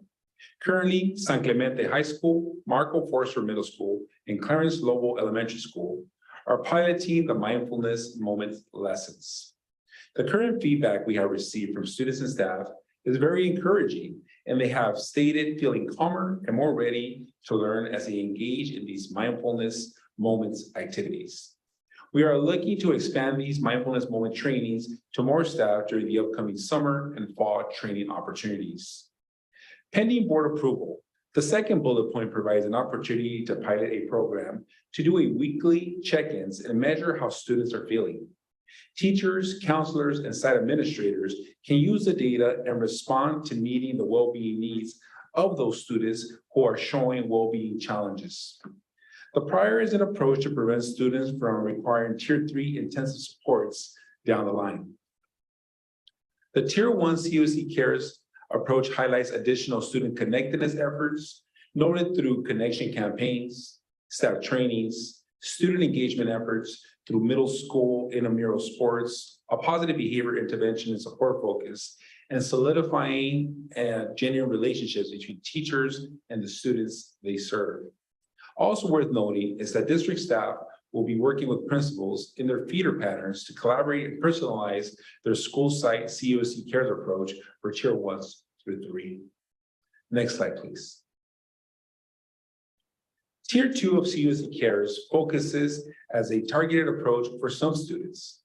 The focus here is to assure that we are able to connect with students that are showing a deeper need for well-being support. The first bullet point highlights our wellness rooms as our intentional approach to create environments that do not necessarily resemble classrooms or office spaces, so students feel more comfortable sharing with staff the reasons they are needing additional well-being support. Currently, we have completed a wellness room at Miguel Hills Middle School. In this space, counselors are able to intentionally interact with tier 2 students either individually or in small groups to respond to their well-being needs, while gaining data and insights as to how they can improve their approach with other students who might need similar support. The elementary sites have a similar option with sensory rooms as noted on the slide. During the current school year, we completed positive behavior intervention supports or PBIS tier 1 certification that now includes teams from all our K-12 school sites. One of the approaches in the tier 1 PBIS is being intentional to assigning students a tier 2 as a mentor. This staff member has an opportunity to further peel the onion and connect with students as predetermined times of the school day to better support their well-being needs. This is an intentional approach school sites engage in to support those tier 2 students. The other items noted in tier 2 and the tier 2 slide highlight the supports our district counselors provide along with our partners from the Wellness and Prevention Center. As Dr. Merwin noted earlier, Ms. Lauren Gallegos is present today supporting our partnership. Finally, it's worth noting under the school example section that during tier 2 of our CUSD care plans, there is an intentional effort to enhance the partnership and collaboration between tier 2 students, their families, and site staff in order to assure everyone is in line to support the well-being of the student. Next slide, please. Tier 3 of CUSD care of the CUSD care plans is focused on the individualized and intensive support for students. As noted in the first bullet point, tier 3 employs our entire support for the student and includes counselors, psychologists, school family coordinators, and district staff. Our efforts to support students get solidified with individual counseling support, along with referrals to our county and outside mental health partners with parent consent. As noted in the school examples, we support tier 3 students by assuring the students, family, site, and district team are working in unison to help students gather a better sense of well-being. Thank you. Back to you, Dr. Merwin. Thank you, Mr. Gracian. Next slide, please. So as we shared earlier, it's critical that we also address the well-being of our staff. Ensuring that our staff are supported is similar to putting on the oxygen mask on yourself in an airplane to ensure that you can help the person next to you. This will better equip our staff to meet the needs of our students. This image describes the same tiered approach that we've talked about before, tiers 1, 2, and 3, for our employees. So pending board approval of CUSD cares this evening, staff is committed to working closely with Human Resource Services, CUEA and CSEA leadership, and our managers and principals to make readily available strategies, programs, and resources to all employees for their well-being needs. We've already started some brainstorming. We have some really exciting concepts that we're already thinking of. So we're excited to begin this work. Next slide, please. And in order to provide this well-being support for students in all 3 tiers, staff recommends additional training, staffing, and resources. Mr. Gracian provided you with an overview of each tier. And this slide and the board report provides some detailed plans to fund and implement CUSD cares. Pending board approval, these will be included in our LCAP under mental health and emotional support. Some of the investments that we are recommending include the expansion of the wellness rooms so that every middle school benefits from their own Shark Cove, which is the clever name that Miguel Hills Middle School came up with for their room. The timing for the openings of these rooms in other middle schools will be determined with our principals, but they've already begun discussion and they're considering how this concept would work at their school site. Also, in order to fully support our middle school intramural sports and activities programs, as well as increase the level of support for our VAPA and athletic programs in elementary, middle, and high school, we recommend funding a coordinator of VAPA and a coordinator of athletics and activities. These two positions will be funded through LCFF supplemental and the Expanded Learning Opportunities Grant. So the coordinators will assist all of our schools with strengthening current opportunities in visual and performing arts, sports, and activities, as well as creating new opportunities to build connections, school communities, and celebrations, both during and after school, and as part of our summer programming. Also mentioned here is the important staffing and training provided for our middle and high schools by the Wellness and Prevention Center. This past school year, they provided mental health toolkit training to classified staff members on our middle school campuses. And this next year, they will train our middle school teachers and certificate staff to enhance that tier 1 support for our middle school students. Additionally, Wellness and Prevention Center provided training for all of our counselors this year and would continue to provide training next year. So we're grateful for that partnership. Next slide, please. And pending board approval, we will collaborate with our principals and associations for finalizing an implementation plan where we will balance the urgency to support our students now with the time to carefully study and learn from these programs and resources for a successful rollout. This will include piloting the well-being check-in and the mindfulness moments, as well as determining the timelines for each of the pilots. If the pilots are successful, as we're predicting they will be, then we will move forward with implementation district-wide as quickly as we're able to do so, considering training needs and other factors. These plans will be developed with our principals and in partnership with our associations. Beyond the pilots, we will support our principals with developing their own well-being plans on their sites, which will start with strengthening their current programs and strategies, which they have many, and then including new plans to address connections, community, and celebration. Another important step is to establish baseline data and goals to measure effectiveness of CUSD cares, and then provide biannual reports to the board as part of our MTSS mid-year and end-of-year reports. And finally, we recognize the importance of a dynamic and comprehensive communication plan. This plan will be initially coordinated by district staff and then implemented at both the district and school levels. The communication campaign will include social media, CUSD Insider, Capo Talk, the use of district and site websites, and highlights and stories tied to monthly topics and themes related to CUSD cares. Additionally, we will launch a series of parent workshops that provide well-being strategies and resources for our families through our Family Resource Center. Next slide, please. As we conclude our presentation this evening, I'd like for you to again remember the powerful testimonials of our students. Thank you so much for being here and sharing with us.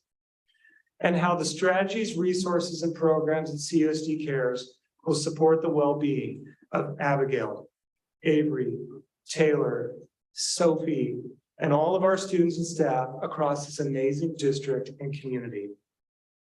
And please remember as well, we're very honored that Lauren Gallegos and Mayu Iwatani are both here and are available to answer questions. They have made themselves available tonight as well, along with your staff. So at this point, this concludes our presentation. We're available for questions. The staff recommends approval of CUSD Cares. Thank you.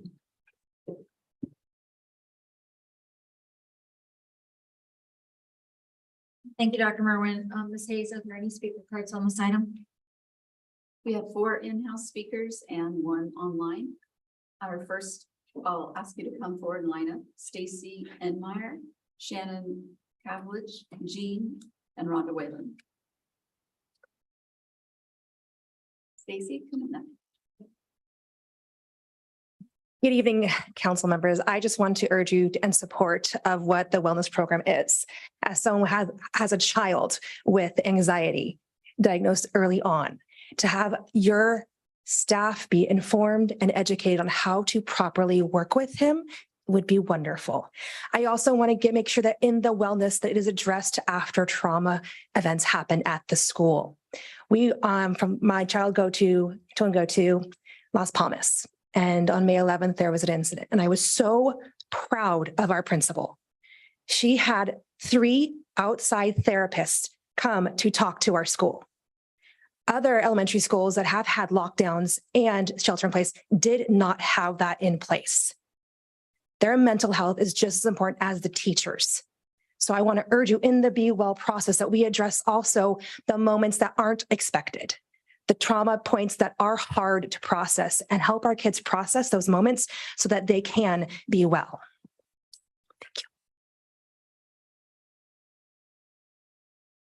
Next up is Shannon. Hi there, my name is Shannon Kavlik and I'm a mother of a kindergartner at Las Palmas Elementary School. Item 16A1 that you've just heard about specifically supports programs that enhance well-being of students and staff and the connectedness of the local community. I'm here to address something that is a tangible, very specifically, safety technology such as security cameras on all campuses are a tangible example of directly supporting the students and staff's well-being. Again, I specifically represent Las Palmas tonight. As you're well aware, Las Palmas has submitted a request to the district to allocate funds to purchase desperately needed security cameras for the campus. The school currently has 0. And this request has not been fulfilled. In the wake of the shelter-in-place scare that occurred at Las Palmas last Thursday, May 11th, when Dr. Barrosa received a threat over the phone, without the use of security cameras, she was forced to physically go outside onto the campus to ensure that the students and teachers knew to hide, and then subsequently had to lock herself in the office. Can you imagine how terrifying that must have been with no visuals on the campus? The terror felt by teachers tasked with protecting the kids. They were handicapped with the lack of visuals on campus. The horror of the parents who were informed, knowing that no one on campus could see what was going on campus. That severely threatens the well-being of the students, the staff, the principal. Currently, local funds have been gathered and donated to fund a security camera that the district has refused to fulfill. But these funds only cover the cost of 3 cameras when we need 8. Additionally, the district requires the use of specific companies that cost 3 times that of local companies. So effectively, 3 out of 8 cameras, that's 1/3 coverage of the campus. That's 1/3 of our students who will not be watched. That's 1/3 of our campus unmonitored on the weekend nights when teens are known to hang out, drink, do drugs. Will a mere 3 cameras scare away those intruders? It is imperative that the district step up and fully fulfill this need. It's $25,000, 8 cameras. We'd like it fulfilled this summer so we can start off the school year knowing that. In light of the shelter in place, a denial of this request will be seen as a deliberate message to this subset of the community that they're not worthy. And that is a message, that type of message in the wake of a tragic event will potentially break that community. So I urge you to pay attention. Thank you. Dean, go ahead. Hi, Superintendent and Board. Mental health, that's a huge issue, big challenge. I support mental health of our children. I had, while putting my granddaughter in a car seat, she complained that the straps were tight and she didn't want to wear them.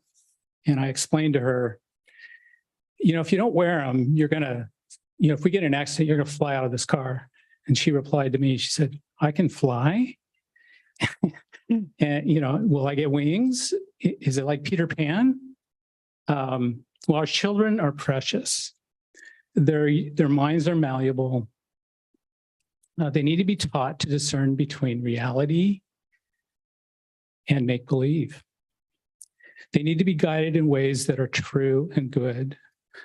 So I'm very concerned about subjects and materials coming into the public schools and CUSD, I spoke about this before, that attempt to sexualize our children and particularly facilitate, facilities surrounding transgenderism. Does CUSD care? What are you doing to protect our kids from this transgender craze that's sweeping throughout the culture. This make-believe craze appears destined to confuse our youth into thinking they can be whatever sex they want to be. So this is a mental health issue.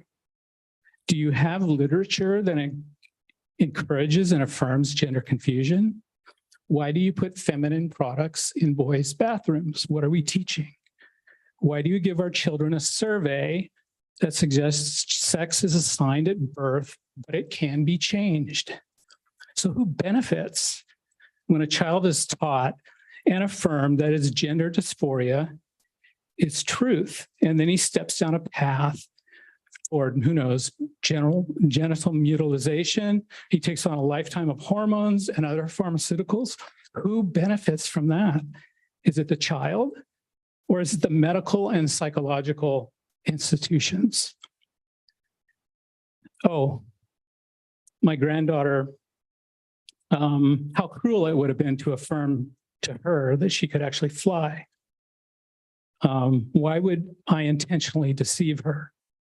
Is that loving? I asked the school district entertaining materials to deceive our children or that are entertaining these materials. This is cruel. Does CUSD care? I do not want my child to be exposed to this, and I may not take him into this district. Thank you. Speaker is Rhonda Whalen. Rhonda? Good evening, trustees. I'm really impressed with this program and how it's come together. I heard about it months and months ago from Greg and Kuko. And when it was originally presented to me, it only covered students. Students need it, not arguing, but so do the adults. The adults are stressed out. They need some help. They need some supports. And I really appreciate them listening to that fact and creating a very comprehensive plan that really addresses the needs of everybody, because we are all in this together. We are here to support the kids. You heard these paras and how passionate they are about supporting our students. Most classified people are like that. Most teachers are like that. I would venture to say that everybody that works in this district is like that. So, but sometimes we all need a little help. And I was over at AVMS a couple days ago, and I was very impressed by what they were doing for mental health, because May is Mental Health Month, and they had this great mural down their sidewalk. So those are the kinds of things we can do, but I just want to really recognize Greg and Kuko for all the work and all the research and everything else they've done on that. They've gone out and found some really great resources. And I think, in speaking to my colleagues out in the rest of the world, I think this is a very unusual and a very different approach. And I'm looking forward to having it implemented and seeing how it goes. I think it'll be great. We have one online speaker, Michelle Flossel-Campbell. Good evening. I am in support of this program. At the start of this, Kuko presented a slide that showed national, state, and our statistics for how many of our students have contemplated suicide, how many of our students are expressing sadness. That data came from the CHIC survey. That survey is vital for us to get a pinpoint on what is going on at a moment in time each year. But the Wellness Wednesdays or the weekly check-ins or whatever cute title they come up to allow us to do that quick once a week check-in to make sure our kids are making progress, are feeling fine in that moment. And both are needed for a successful program to really monitor that what is being done through the CUSD Cares part of our MTSS triangle is happening. So I support this program. I encourage our board to support this program because it is what our students and our staff and the adults in our community need. And I will say, to follow up on Sophie, Steve is amazing at Dana. And I hope every high school finds a Steve, because he doesn't just learn the students, he learns their siblings' names and their parents' names. And it's phenomenal to watch each day. So please support this program and all the good that they want for it. Thank you.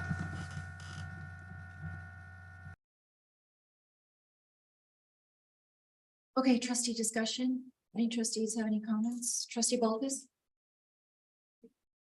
Yes, first, go, Greg. You know, I've been wanting this for a long time. So here's my question, and Corey, I don't know if you can go to number 13, at least, yeah, that's the one. And so I understand this is a proposal that, you know, you first have to get us to buy in, vote for it so that you can move forward and work out the details. My concern, and I had asked this, is we're going to roll it out. How long is that going to take? And I understand we're a very big district. And just like putting the face on the mask of the adults on the plane before you put it on your children, you need to train the adults first. But there are elements within this that, from my vantage point, as Michelle Fossil Campbell was pulling out and noting, is a 36% rate of depression, and of that 36%, 19% of our students actually considered suicide. We can't wait. So I think that there are things like the, if you need that coordinator of athletics and activities and the stipends for the teachers, to me, that's a no-brainer. Get it started. That's not something that we have to worry about training. I mean, it's like, I think any parent would know, these are things, this is what COVID took away from our kids. And so it seems to me like, I'm going to say a no-brainer to get back to kids connecting and doing fun activities. That's uplifting. So as we look at things in terms of build outs of wellness rooms and all, that's all good. But I think there's steps within this that when you look at the rollout, there's the immediate, there's the, you know, something in between, the long range, and how then you start to break that down and analyze what you've put together. We have within our district many teachers that I know that have their doctorates in transformational learning and change school of consciousness. We should be tapping into our in-house talent, you know, in terms of this. And you of course have my vote. This is something that we can't start fast enough as far as I'm concerned. Thank you for all your work, and thank you ladies for being here and sharing your personal stories. And our student advisor, how long have you been talking about mental health? This has been a passion for him this school year. So we hear you, and they did the work. Now let's get it going. Thank you. Thank you. And Trustee Bullockis, let me share too. I agree 100%. Some things can start immediately. Literally, we have things ready to start tomorrow if we have approval tonight. What we can do is kind of share out, okay, here are the immediate parts that can start beginning in the fall. Here are the things that might take a year or two to roll out. We can break all that down, but absolutely, there's urgency. There's some things we can start immediately, such as the middle school intramural sports and activities. We literally are ready to start with surveys tomorrow to the principals, to start meeting with the principals and developing what that looks like to start in the fall. We have things that we want to jump on right away to start the connections with kids. And I have one more thing that I would like to add is maybe we could even consider these canines. There is canine Heffel that's at Bathgate now and in training. And we have a new Connie canine at Castile Elementary School. So if we happen to have people in the workplace or teachers who, you know, love dogs and want to do that, you know, they're right in-house as our therapy dogs, you know, for the students, and they're training them for, you know, going on. So I think that would be a positive thing to share out, that we encourage it. Thank you, Trustee Bullock. Trustee Jones? before I start, I want to say it is appalling to me when people come to our boardroom and unabashedly make hate speech. And I am not going to, with my silence, indicate that I am in agreement or in anything but appalled by this shameful hate speech. And it is no wonder that our students and members of our community are depressed and suicidal when they have to put up with hearing hate speech in our boardroom and probably in their schools. So that being said, I have some questions about the weekly check-in screener. Is this something that would be like the same day for like everybody, or would certain students get it certain other days, or what? So we have discussed that. They're typical in other districts that use this well-being check-in. It's typically on the middle day of the week, because then that allows teachers, counselors, principals to follow up within a day or two, and before the weekend comes, they want to be able to connect with the student if they're reaching out for help. However, knowing that at some of our school sites, we don't have counselors 5 days a week at our elementary schools. So we've already been talking to our elementary principals and said, so maybe it's on a Tuesday, a Wednesday, or a Thursday. Each school may have to have a different day, because you'd want your counselor on the campus that day and even the next day to be able to make sure that they followed up with those students. So in the perfect world, it's well-being Wednesdays, right? The entire district does a quick check-in on Wednesdays, but in reality, we need to adjust it slightly so that our counselor schedules line up with the check-in. So I'm just a little concerned that in a school, some of our high schools, more than 2,000 students, and on Wednesday, you hear that 300 of them, I don't know, are in crisis of some sort. It's going to take a while to get to all of them. And that just worries me that we would be dealing with an entire school on one day and possibly not even get to all 300 by Friday. Because I think, we're trying to show that we care. But if I told you on Wednesday that I was really, really depressed and I hadn't heard from you by Friday, that would make me really feel hopeless. So I feel like, in an elementary school, most of our elementary schools are relatively small, not all of them, but many of them are. And I think that, one day, even if it's the counselor's not there, there's, whatever, someone can attend to all the students in a 600 student school, but not so much in high school and not even in our bigger middle school. So that's a thing that concerns me a lot, that we need to be able to get back to that student that day, I think, at the very latest by the next day. So I think we need to be thinking about whether we're going to do this for all students on the same day. Maybe in high schools, it can be, freshmen on Mondays, whatever, maybe mix it up. But I just feel like if we want to be able to really triage this and respond to what the students are telling us, we've got to be able to do it quickly. Then I had some questions about coordinator of VAPA and of athletics and activities. What kind of credentials is this going to require? Is this going to require an admin credential or teaching credential or what? Do we know? Maybe we haven't done. Yes, actually, I have the job descriptions, and it is a teaching credential and an administrative services credential. Okay. All right. I guess I'm not in. Let me see if that's true for math too. Teaching credential in the field of visual performing arts, possession of a master's degree, a valid administrative credential for both positions. Okay, I'm not entirely convinced that an admin credential is what's needed here. I'm not even convinced a teaching credential is, to be honest with you, because I think that that this is a specific type of person. This is not a credential.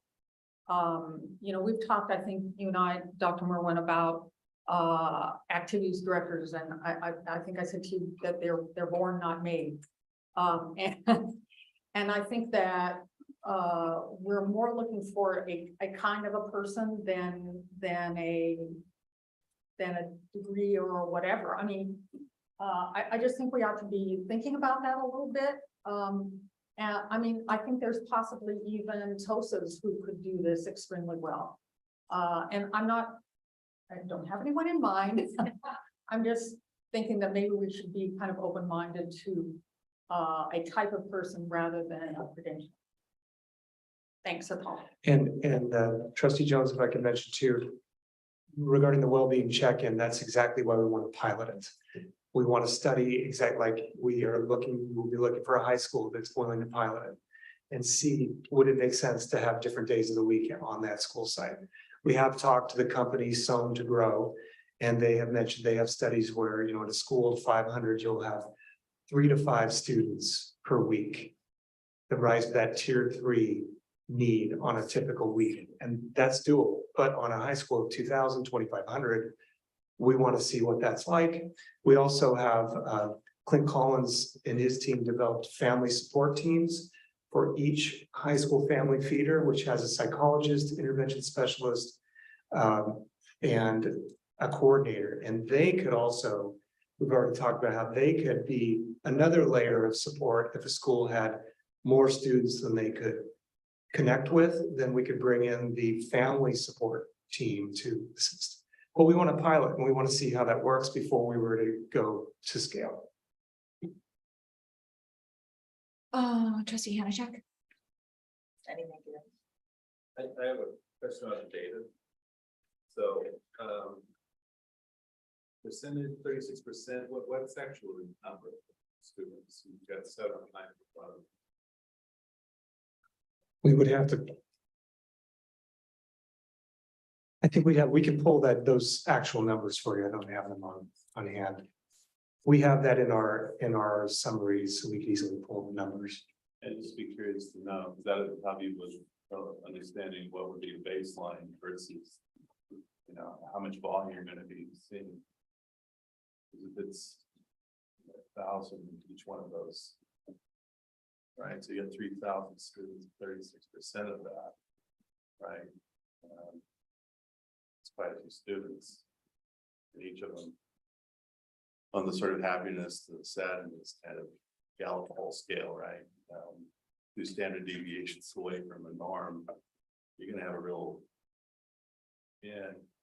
issue on your hands should you really start seeing those volumes of folks coming in. Like Trustee Jones was saying, it seems I love everything about this. You've done a remarkable job. Kudos to both and your teams. It's impressive. But it's the, you know, once you turn the faucet on, kind of thing, what are you really dealing with in terms of flow of young folks and their parents? Indeed, I'm sure. And then also, as Trustee Bolton said, level of parent support and awareness, and then also all of your staff will have to be dealing with a lot of social emotional issues in addition to their assignments that involve curriculum and instruction.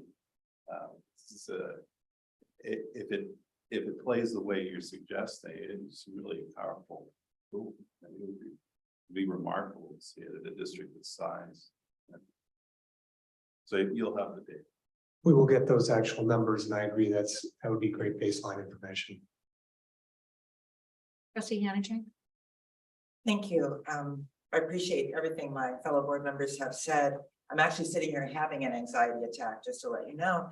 The enormity of what we're taking on. Like Gary said, we're going to turn on the faucet, and those in mental health know what's out there. And so I think there's going to be a lot of things we can deal with, hopefully. And I'm just backing up a little bit, just the responsibility of school districts in this modern age. It's unbelievable. And everybody's ready for us to wear it. And some of the things that I think might come up is like we heard the other night, how to speak to your team. Once you've identified and helped a family, insurance, absolutely a major breakdown. So then the whole thing breaks down because the services for the family, that's where the Wellness Prevention Center are amazing. They are a resource that can actually look at what your insurance is, but not everybody can do that. We have to operate in a different way. So that's something that just, I hear from parents, they're ready. So when we do our information for parents, we're going to have to figure out how to give them those pipelines and those people that they can call to utilize their insurance. The weekly screener, as thank you, ladies, and I love young women. You're very verbal, right? So I'm the mother of boys, not so, other than Alex there. There's no verbal happening. Well, one's too verbal and the other one doesn't verbal at all. But I'm thinking hopefully we can capture them, because when we talk about this, it's women, right? Girls, we know the language, we've learned the language, we're free to do it. There might be even something in different cultures. So I have some hopes with that weekly screener that you're going to capture, because unfortunately, all the suicides that I know personally are boys. So maybe there's no talking until, it's too late. So I'm looking at that. I definitely see the pitfalls and the potential for ability. I like that you're having like this backup team when we need to call for other folks. So the boy thing is something that I don't know if your data shows that it is going to be different. It's going to be different culture. You heard that same thing again the other night on the how to speak to your teens. A young woman stood up and said her family would deny anything, and it was working with them to see that.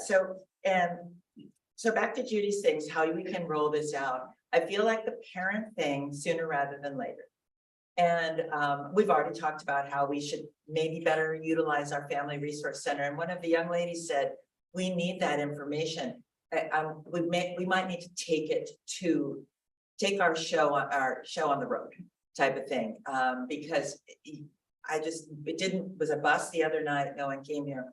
Then there's another element that Aliso was able to have, where we probably still need to look at how we capture more masses of students at once.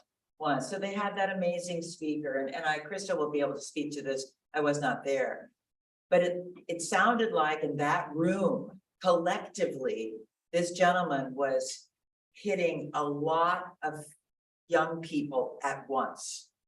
And that is, we may have to really still look at that because in our larger schools, and maybe there is something to that where we're collectively and not siloed going on, I need help. I don't know. I'm not a specialist.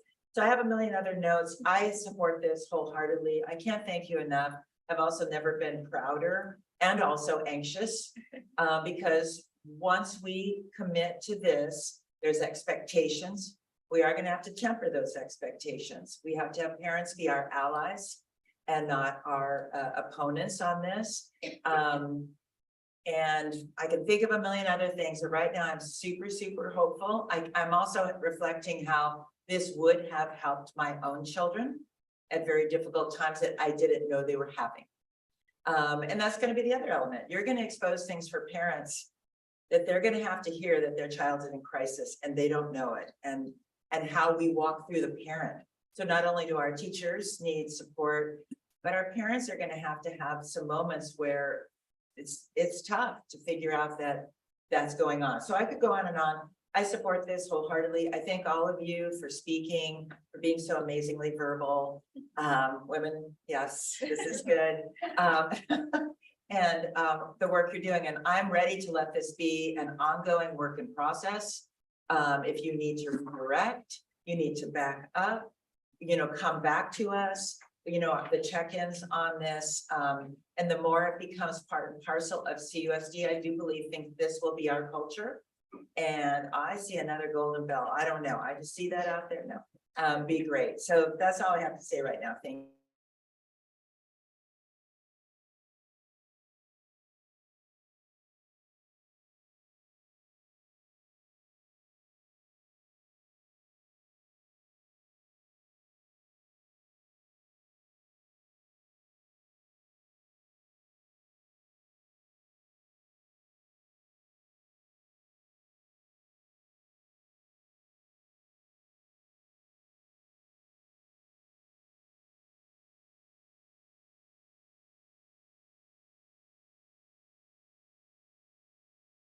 As trustee Hanichek mentioned, I had the honor and privilege, and Taylor probably knows, being at Elise Miguel and sitting in the auditorium and hearing the speaker talk to students, 250 students in a gymnasium.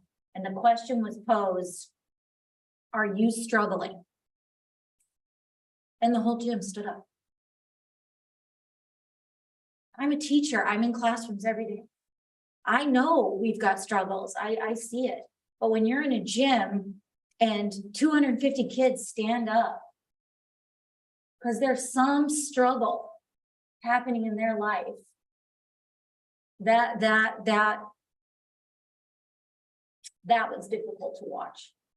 Even though I have two high schoolers, so I'm perfectly aware of the struggle that's there. But when you see it at that scale and the honesty and the willingness to participate in that conversation, they are willing they want to talk about it. They're willing to have these conversations. So I think for us as adults, like, where are we in this picture and how do we support them as students? It's not the same environment of education and teaching that it was when I first started as a teacher 25 years ago. The student has changed, the teacher has changed. When I was up in Sac Safari, the statistic was given that 1/3 of teachers report poor mental health. 1/3. So you take a single high school and you've got 1/3 of teachers that are not functioning at their optimum level of mental health. And then how are they supposed to go into a classroom and help students? So it truly does, we got to start recognizing and acknowledging the problem, but also realizing that it's also us that needs to, how do we start communicating and connecting with each other at our sites, staff to staff, staff to admin, then trickles down staff to student, right? We talk a lot about, I don't think there's enough team building. I don't think staff connect. We're all people and we're all struggling. We all have a story to tell. And sometimes we forget because we're in the moment. We're teaching math, we're teaching English, and we're getting on to the next assignment, and finals are coming, and we're in this rushed system, but we forget that they're all people, little people struggling, just trying to get through their day. So when we stop and we take a step back, I am worried about the screener that we are turning on a faucet, and we're going to have, I think, a lot of students come forward in that. And so in that check-in. And so I worry about how I do agree with Trustee Jones that a student reaches out for help and then we don't get back for 48 hours. That does create, like, I reached out for help and I needed it, and then nobody was there for me again. So that's a huge weight that we're going to carry, and how can we implement that effectively at our sites? But I do believe in team building with our staff. I think that that's got to happen at the beginning of the school year. I think they've got to connect as people, and then getting them to connect to students. I don't know a lot of things about, but I know one thing. I've done a lot of reading lately about school culture, and all of this stuff goes back to school culture and how they feel connected to their school. And you heard it, girls, amazing. Every story was about how they got through a situation because of some connection, Steve, or friends. Right? They had somebody or a group that was willing to connect with them. So that's what it's got to be. So I love it. I'm excited for this. I know it's needed. So I appreciate the work, and look forward to the implementation. So thank you. Yeah. Just real quick.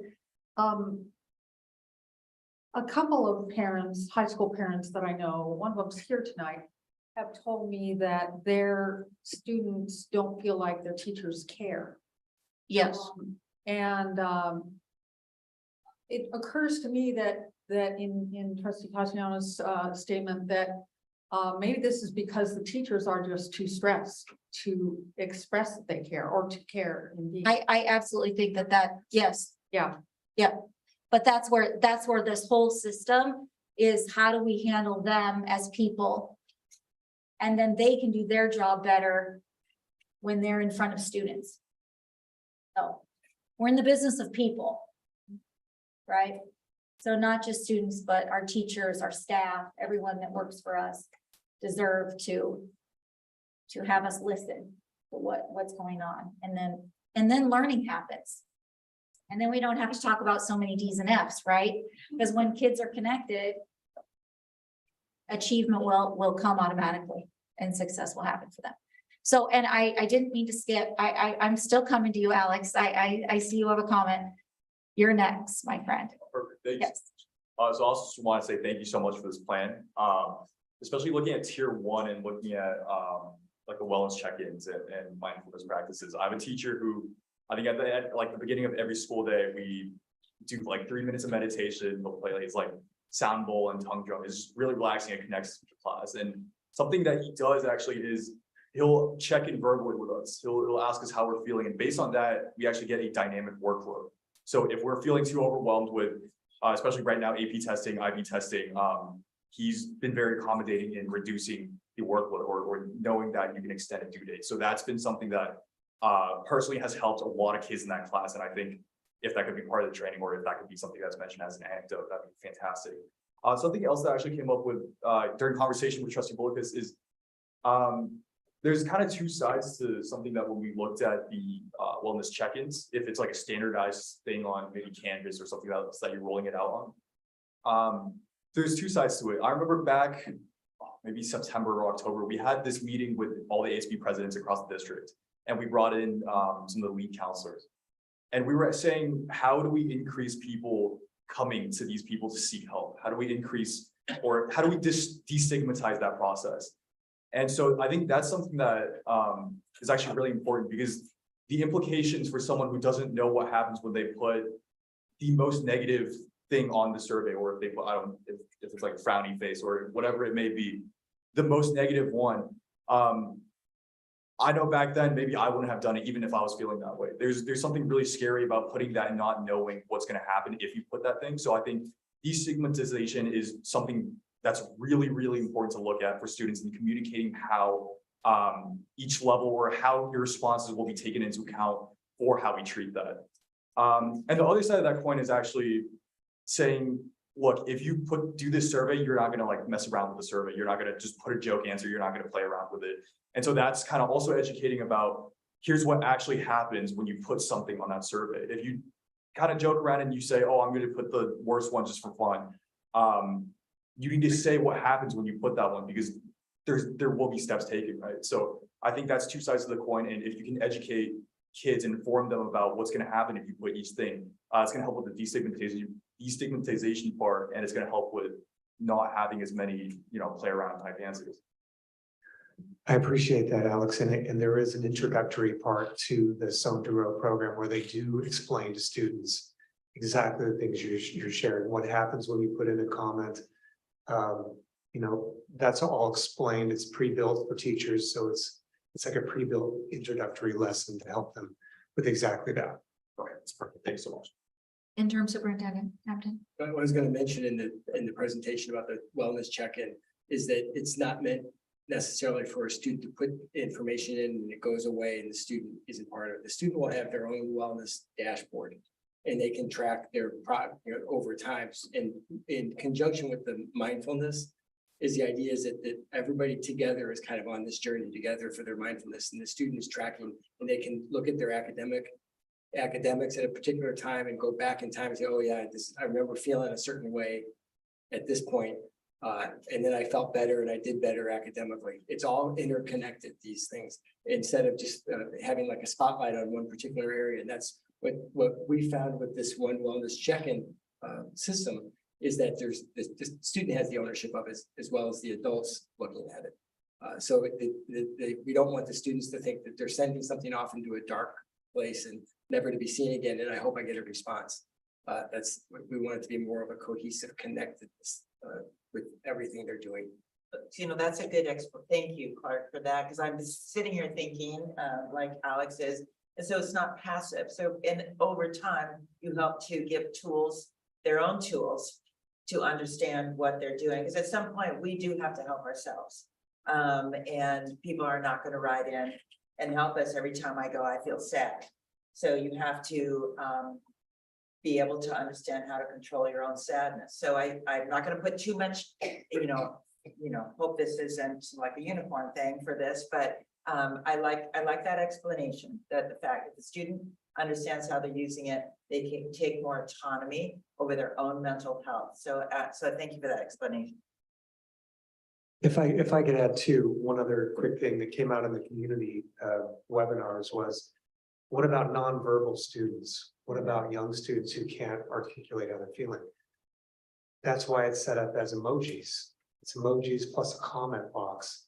And so even our nonverbal students in our special education programs can share how they're feeling.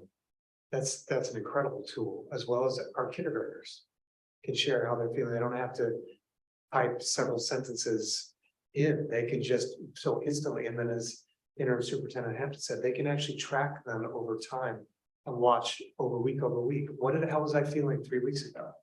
Well, how am I feeling now? How is that affecting my schoolwork? So some great possibilities.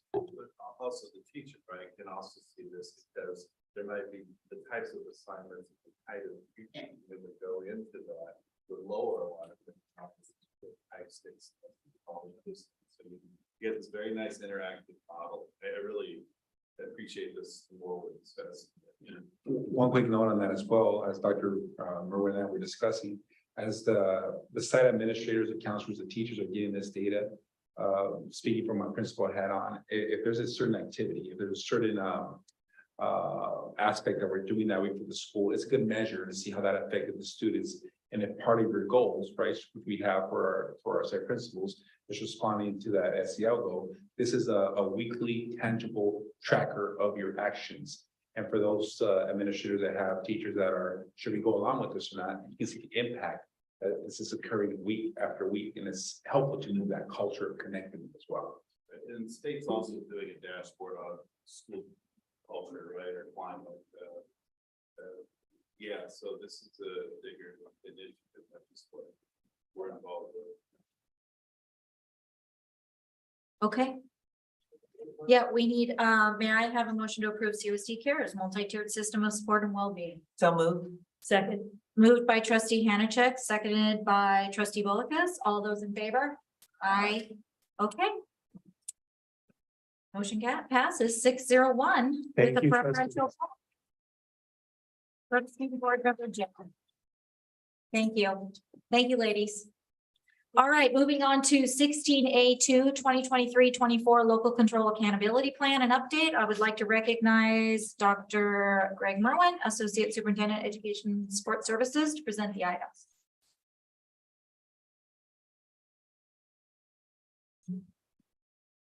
Sorry, I was so caught up in that conversation. All right. So thank you very much, President Castellanos and trustees and Interim Superintendent Hampton. Again, we present item 2.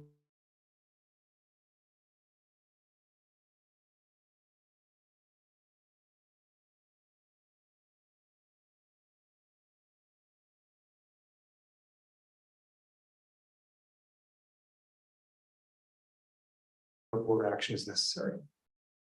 Okay, thank you. Mrs. Hayes, are there any cards for the item, speaker cards? I have one online speaker, Michelle Fossil Campbell. Michelle, go ahead. Good evening. I want to thank the transparency by which the district works through the LCAP process every year. And I want to recognize the work of Stacy Yogi, who has tirelessly worked on the LCAP for the last several years. And I know, many know that she is retiring effective June 30th, but we have greatly appreciated as a community her partnership in working with parents and others in this district to gather our stakeholder input to really reflect that back in the LCAP and to listen to our concerns and make sure they are addressed. So I just wanted to say thank you publicly to Stacy for all that she has done for so many years and wish her a very happy retirement, though we know that doesn't really get to start for about another 6 weeks. So thank you so much, and we look forward to all the work being done in the future on the LCAP. Thank you.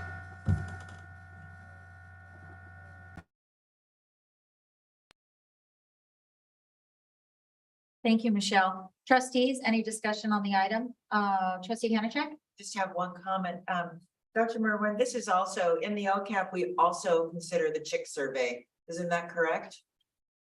That's correct. We use the data in the LCAP. And building the LCAP. Thank you. Okay, thank you, Dr. Merwin. As he stated, this was informational only, so no board action is necessary. So without any further questions, we're going to go on to 16A3, which is 23-24 proposed budget action. And I would like to recognize interim superintendent Clark Hampton to present the item. Thank you, President Castellanos, trustees. So I'd like to point out that this budget also includes the LCAP, which was presented previously. And I'd like to introduce Philippa Townsend, Assistant Superintendent for Fiscal Services, to present this item and thank her and her staff for the work they do in preparing the budget. Thank you. Good evening. This is the initial look at the proposed budget for the 2023-24 school year before it is adopted on June 14th.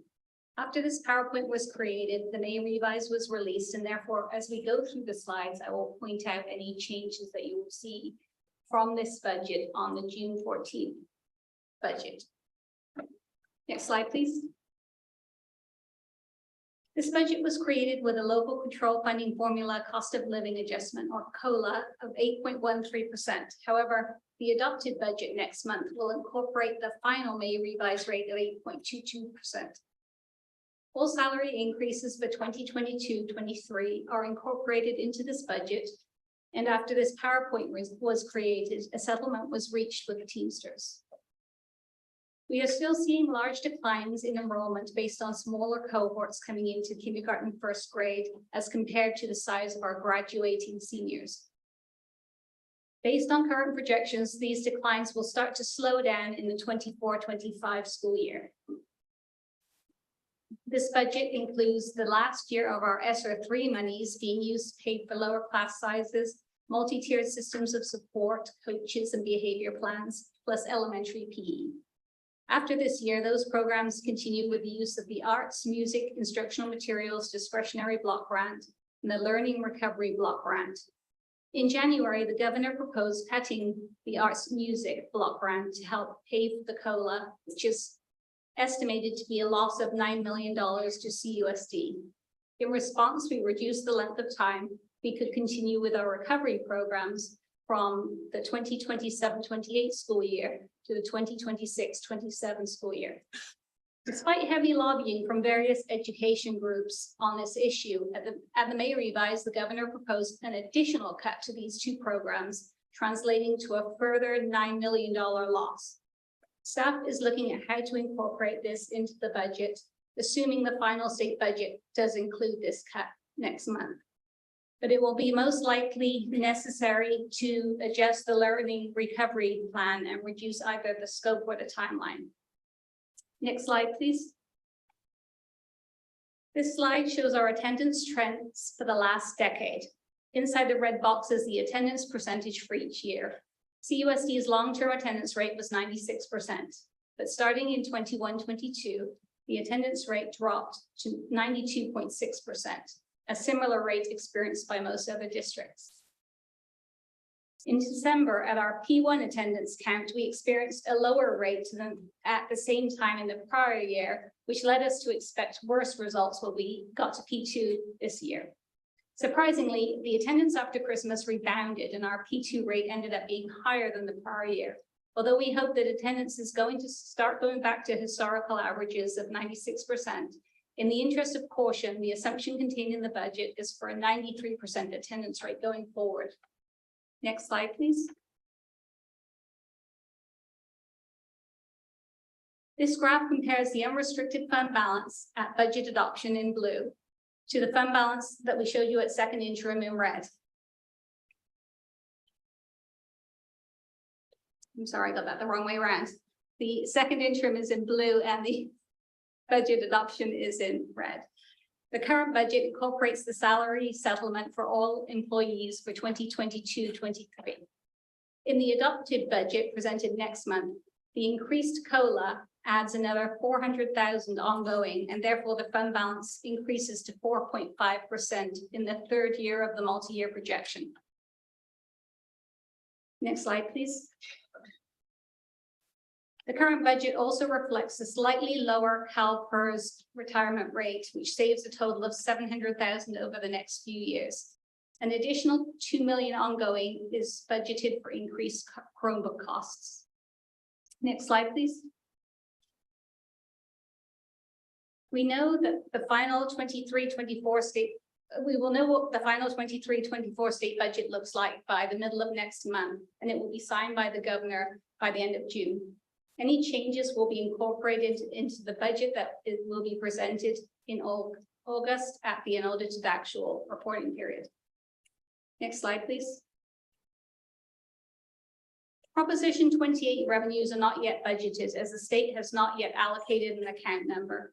Once we get more certainty around the dollar amount and the guidelines for spending, the monies will be included in each school's site budget. The estimated amount for CUSD is approximately $5 million, but this amount has been reduced slightly at the May revise based on current estimated state revenues. It is reasonably likely that the amount will be reduced further once tax collections are known in October. Next slide, please. The final adopted budget will be brought for approval and adoption with a revision to the COLA at the June 14th board meeting. And as you can see on the last slide, this is the timeline for the rest of the school year 23-24. And with that, if anybody has any questions, we'd be happy to answer. Ms. Hayes, is there any speaker cards? Okay, trustees? Any questions? Okay, trustee Parkin. Yeah. Question, it relates to safety. This budget doesn't propose any additional funding for safety measures, additional safety measures that we need.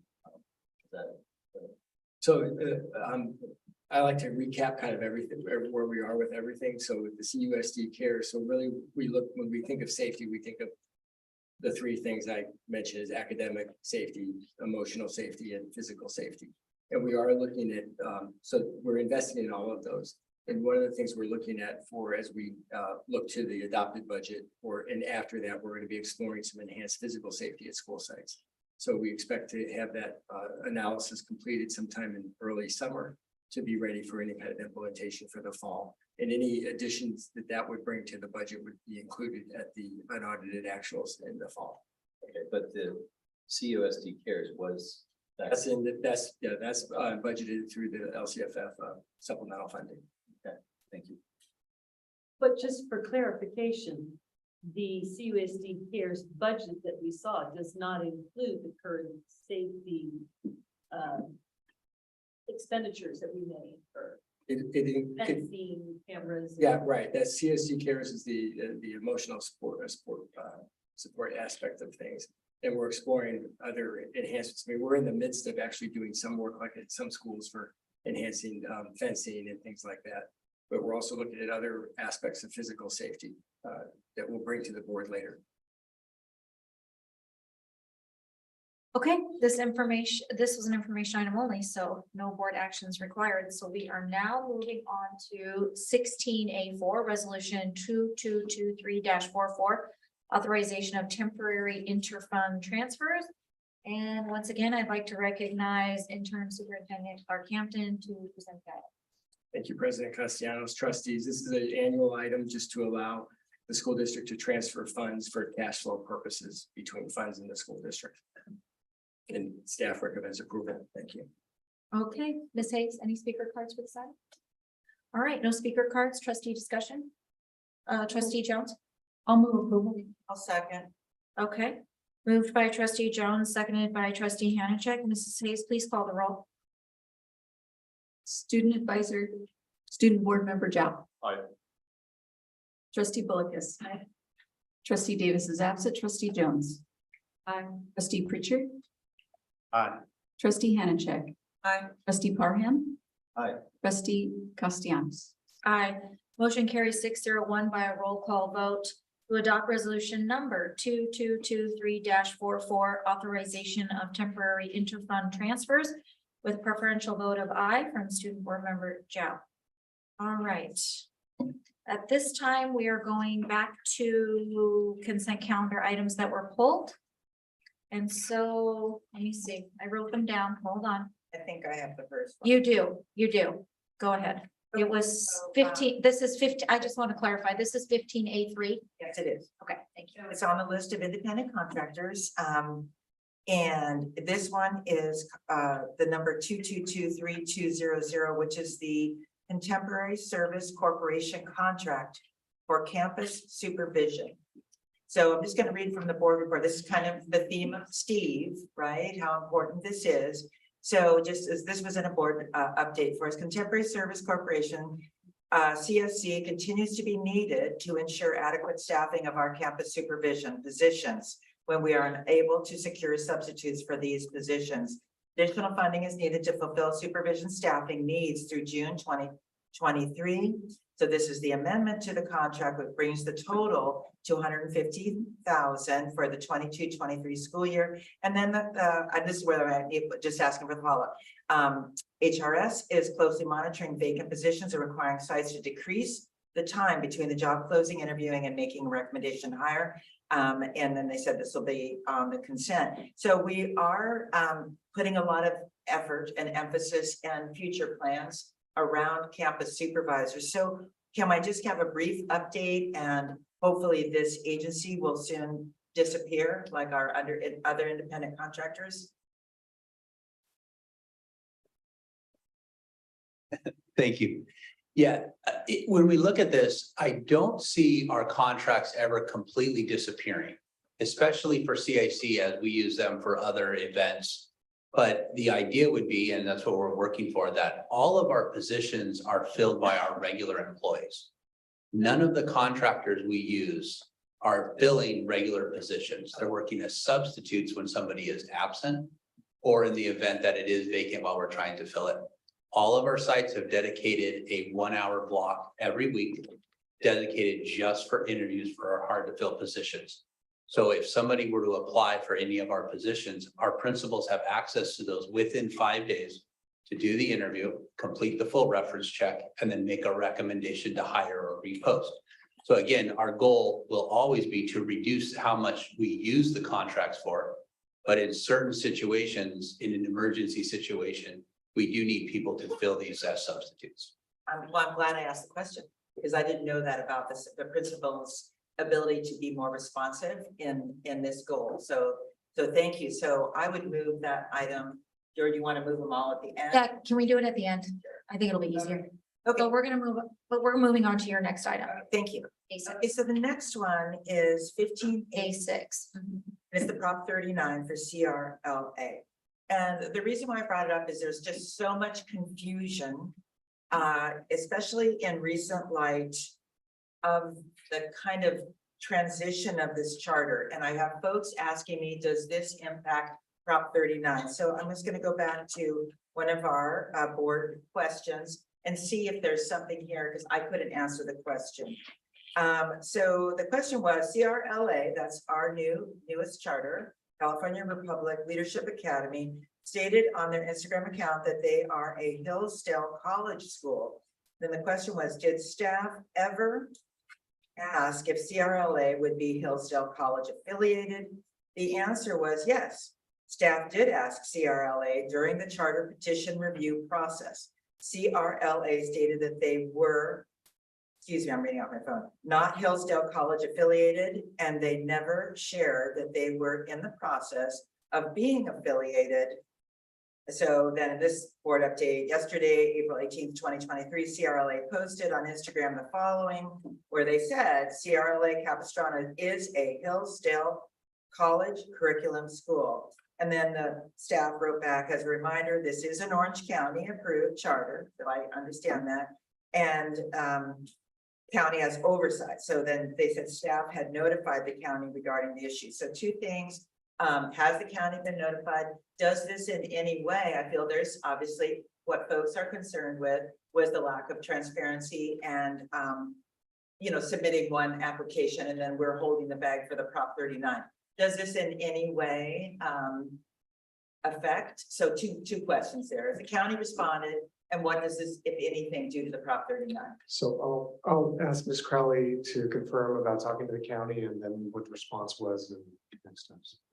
Good evening. Yes, the county was informed and they did respond and they shared that when I asked if it would require a material revision to the charter petition, and they said at this time they didn't believe it would require a material revision. So we did inquire.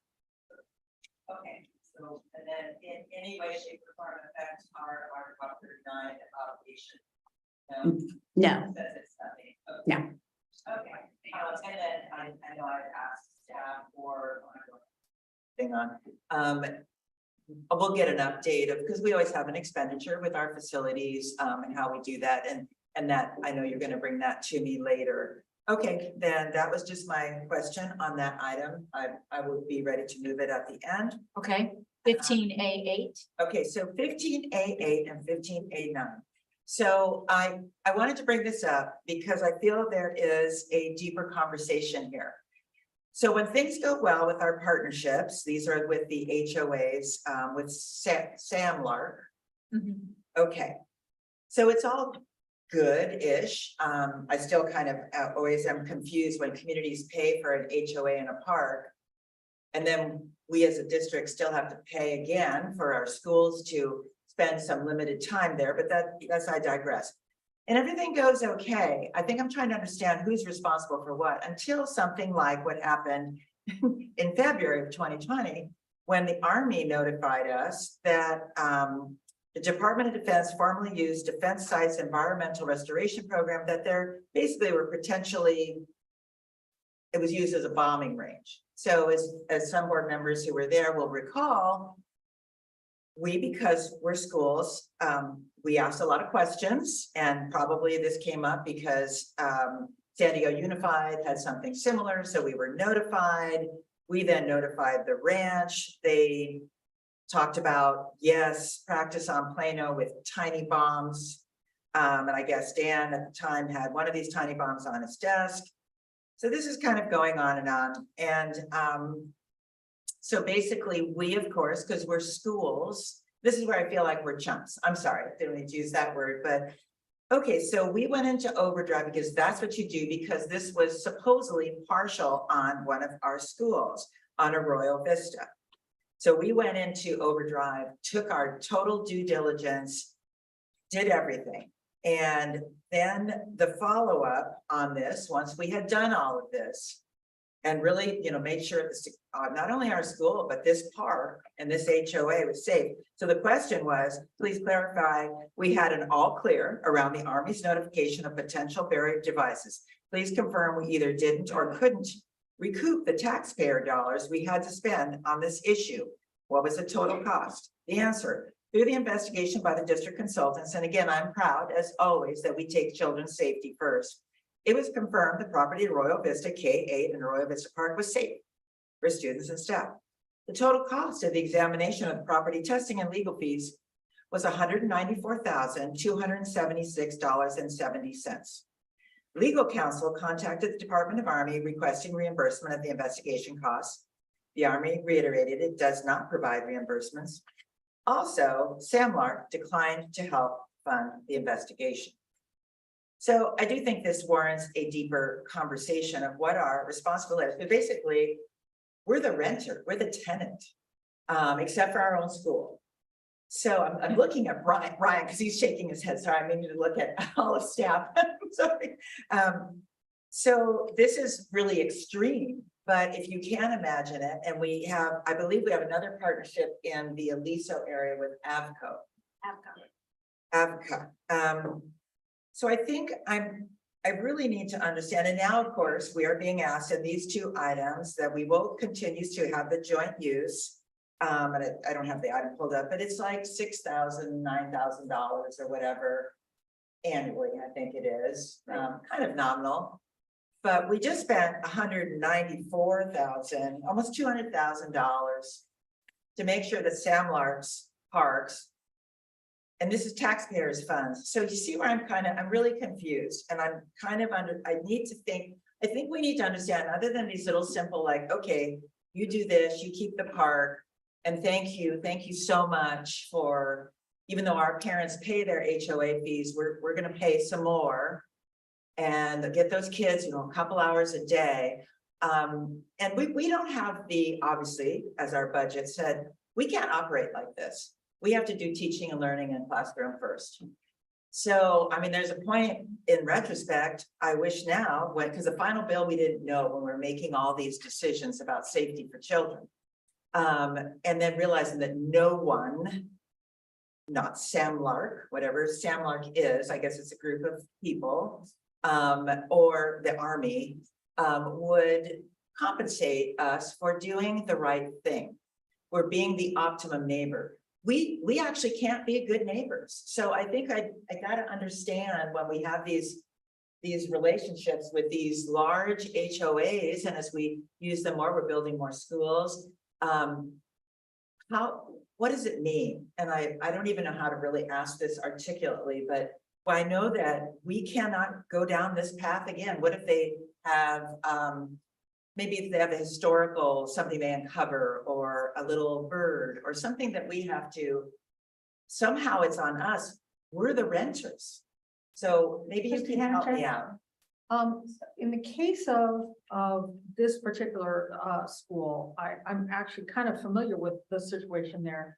And I believe that Sam Lark would very happily have said, okay, then if you don't want to use this field, you don't have to use this field.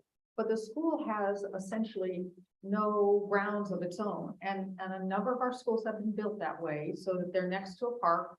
And we have a joint use agreement with whoever owns the park, an HOA or city, whatever. So I think that's really the pitfall here, is we could have said, no, we're not going to fix this. We're not going to look into it. But then, we can't use the park anymore, and the kids have no place to play. So I understand. No, and I appreciate that. And I understand that these schools were built before our time, before this board, in those certain manners. Of course, in other areas of our district where there aren't these big HOAs, our kids go use the parks.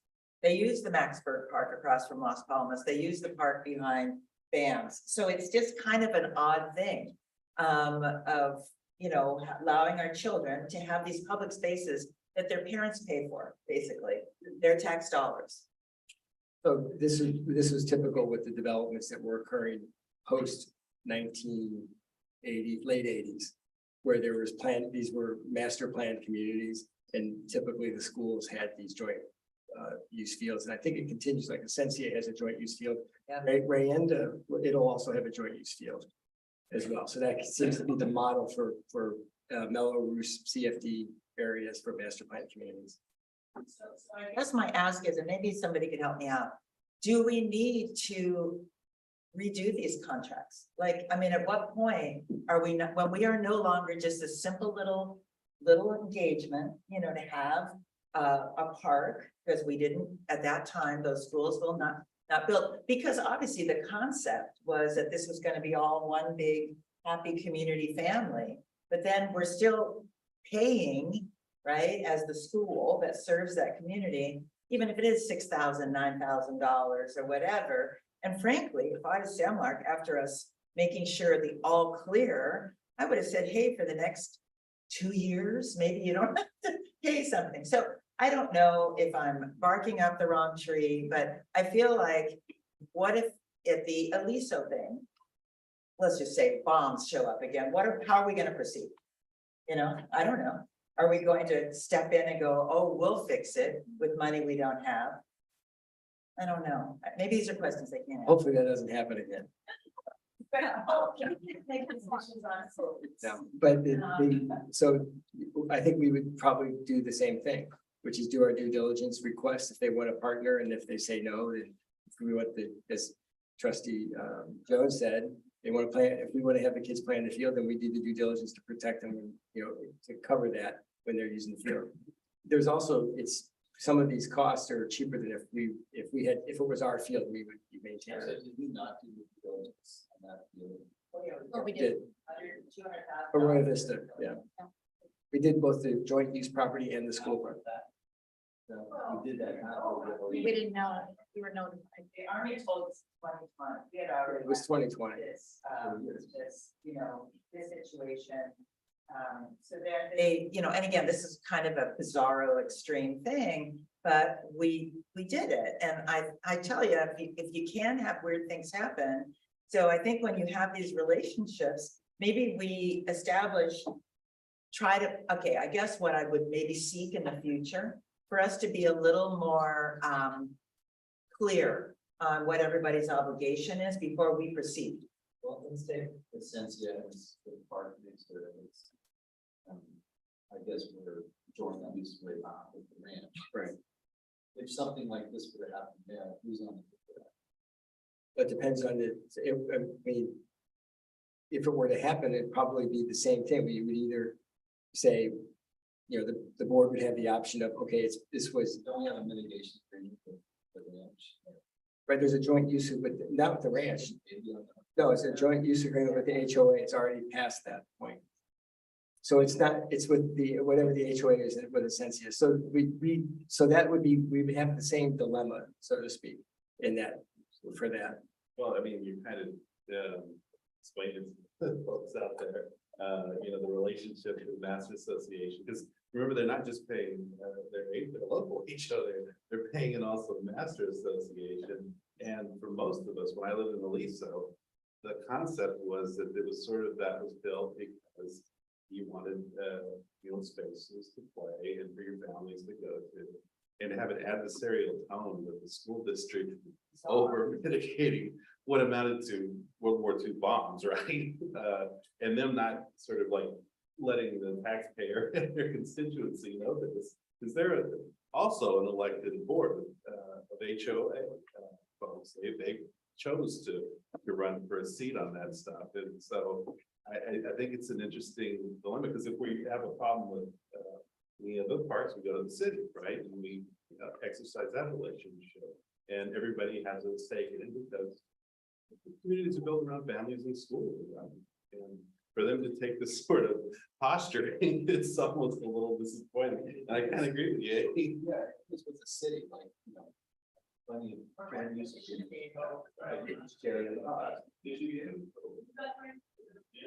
So why don't we demand the same expectations on? Well, we are sharing the cost. I think what occurred was when we requested that they share the cost of investigating the joint use property for the omelets, they declined. So that's the other part. I mean, whatever, I guess I don't know, I guess if we go forward, hope this ever happens, but this is our situation where you are. And I'm all about Kumbaya getting together, and your community pays a lot. And basically, when we then pay out of our general fund for the bomblets and to do the right thing as the tenant, because it's, you know, it's bizarre. I guess it just kind of triggered me. I was remembering at the time I was upset about it. And then after the fact, when we were told, sorry, see ya. I had very little expectations from the Army with this stuff, but I thought at least our partner that the community we serve and those residents pay quite a bit of money for that level of living. You know, so I don't know, when I go forward, let's just all think about it. I just think hopefully it never comes up again. I'm fine to go pay them more money to use a park that everybody's already paid for. That's fine. We have these agreements. I want the children to play. But I don't know. It's just something that's gonna, as long as I sit on this board, is gonna hang over my head. Well, just some kind of a. Well, I've kind of brought this up in a mode of transparency because I don't think and frankly, we kind of, again, we're so busy doing the right thing and being good neighbors that we didn't bring this really to this type of conversation. And I know there was messaging that Samlark sent out. I saw it, I remember, but yeah, I don't know, we could try the bill again, or at least halves. Go But ahead. here's the thing, is an HOA, a big HOA like Samlark, they're willing to roll the dice and say that nothing happens. And if something does happen, well, you know, everyone's just, that's the HOA. Whereas a school district, we don't say that. We don't look so good if something does happen. And they can, and cities as well, I think, can say, whatever. And we can't do that. We can't roll the dice. Lots of organizations can. So are you good to think about this? Yes, we have these relationships, and I'm glad that Mr. Parham got to hear too, because this is your more of your wheelhouse, you know, in that area. Okay, so I'm done with my items. I know Judy has. Yeah, trustee Bullock has pulled 15B5. Okay, I'm all for Imagine Learning. And I'm all for the ELOP after school programs. But can you explain to me, because maybe I'm just not understanding what's in the documents. So we're paying for the Imagine Learning, and then the YMCA and Strategic Kids are going to work the camps and get trained in it. Why are we using Strategic Kids there, and why aren't we offering, you know, employees within our district to work a camp? And learn something. I mean, I know that the licensing in terms of, you know, use, can't then take that knowledge and then just start using it district wide. But I just wonder why summer camp, why are we using Strategic Kids? Is that some other kind of under? I'm gonna ask Stacy and Beth if you want to share more details on it. Yes, thank you, Dr. Bermering. So the Imagine Robotify is going to be implemented in the ELOP after-school program at the YMCA and Strategic Kids at Shore Cliffs program for students in grades 3 through 6. Then it's also going to be implemented during the middle school summer school program, which is just for a few weeks. So it's not really, when we said summer camp, that was meaning the middle school summer program that's just going to be at a few sites by CUSD teachers. So that's where we're going to train the CUSD teachers for the middle school summer camp. And then during the school year, it'll be during the YMCA after school on all elementary and the middle school campuses that have the YMCA. And the Strategic Kids program at Shore Cliffs that has the after-school program there. Okay, so I'm hearing YMCA would be happy to offer this. They can't afford it. We'd like it for our kids. We have ELOP money, so we can get it for you if you'll implement it. Am I hearing that portion correctly? Yes, part of the expanded learning program is to offer enrichment programs after school and during the summer. And so we're recommending purchasing this program to be implemented in the after school program as an enrichment. Okay, I understand all that. How does Strategic Kids get fit into this after school program in summertime? So Shore Cliffs Middle School did not have a YMCA program on their campus. So when we did the RFP for the expanded learning programs, Strategic Kids applied to run the after-school program at Shore Cliffs. And so we awarded them the contract to be like a YMCA. So they have staff that are at Shore Cliffs on site every day after school, as well as in the morning. So parents can drop their students off early or stay late, so that if parents have a work schedule, it provides supervision for the middle school students.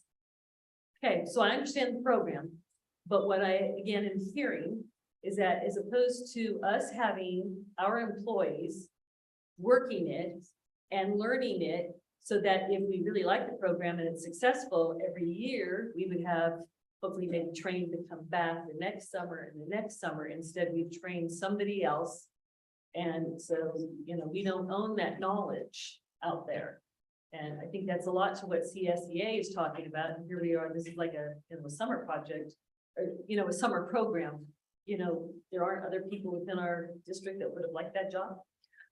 I see what you're saying, and we can think about doing that. The reason why we thought to do the program with the YMCA is because they have staff that stay till 6 p.m. So they're able to allow students to do the program at whatever time meets that program's needs. And it may be, you know, at 5:30 p.m. Some of our teachers might not want to stay on campus until 6 p.m.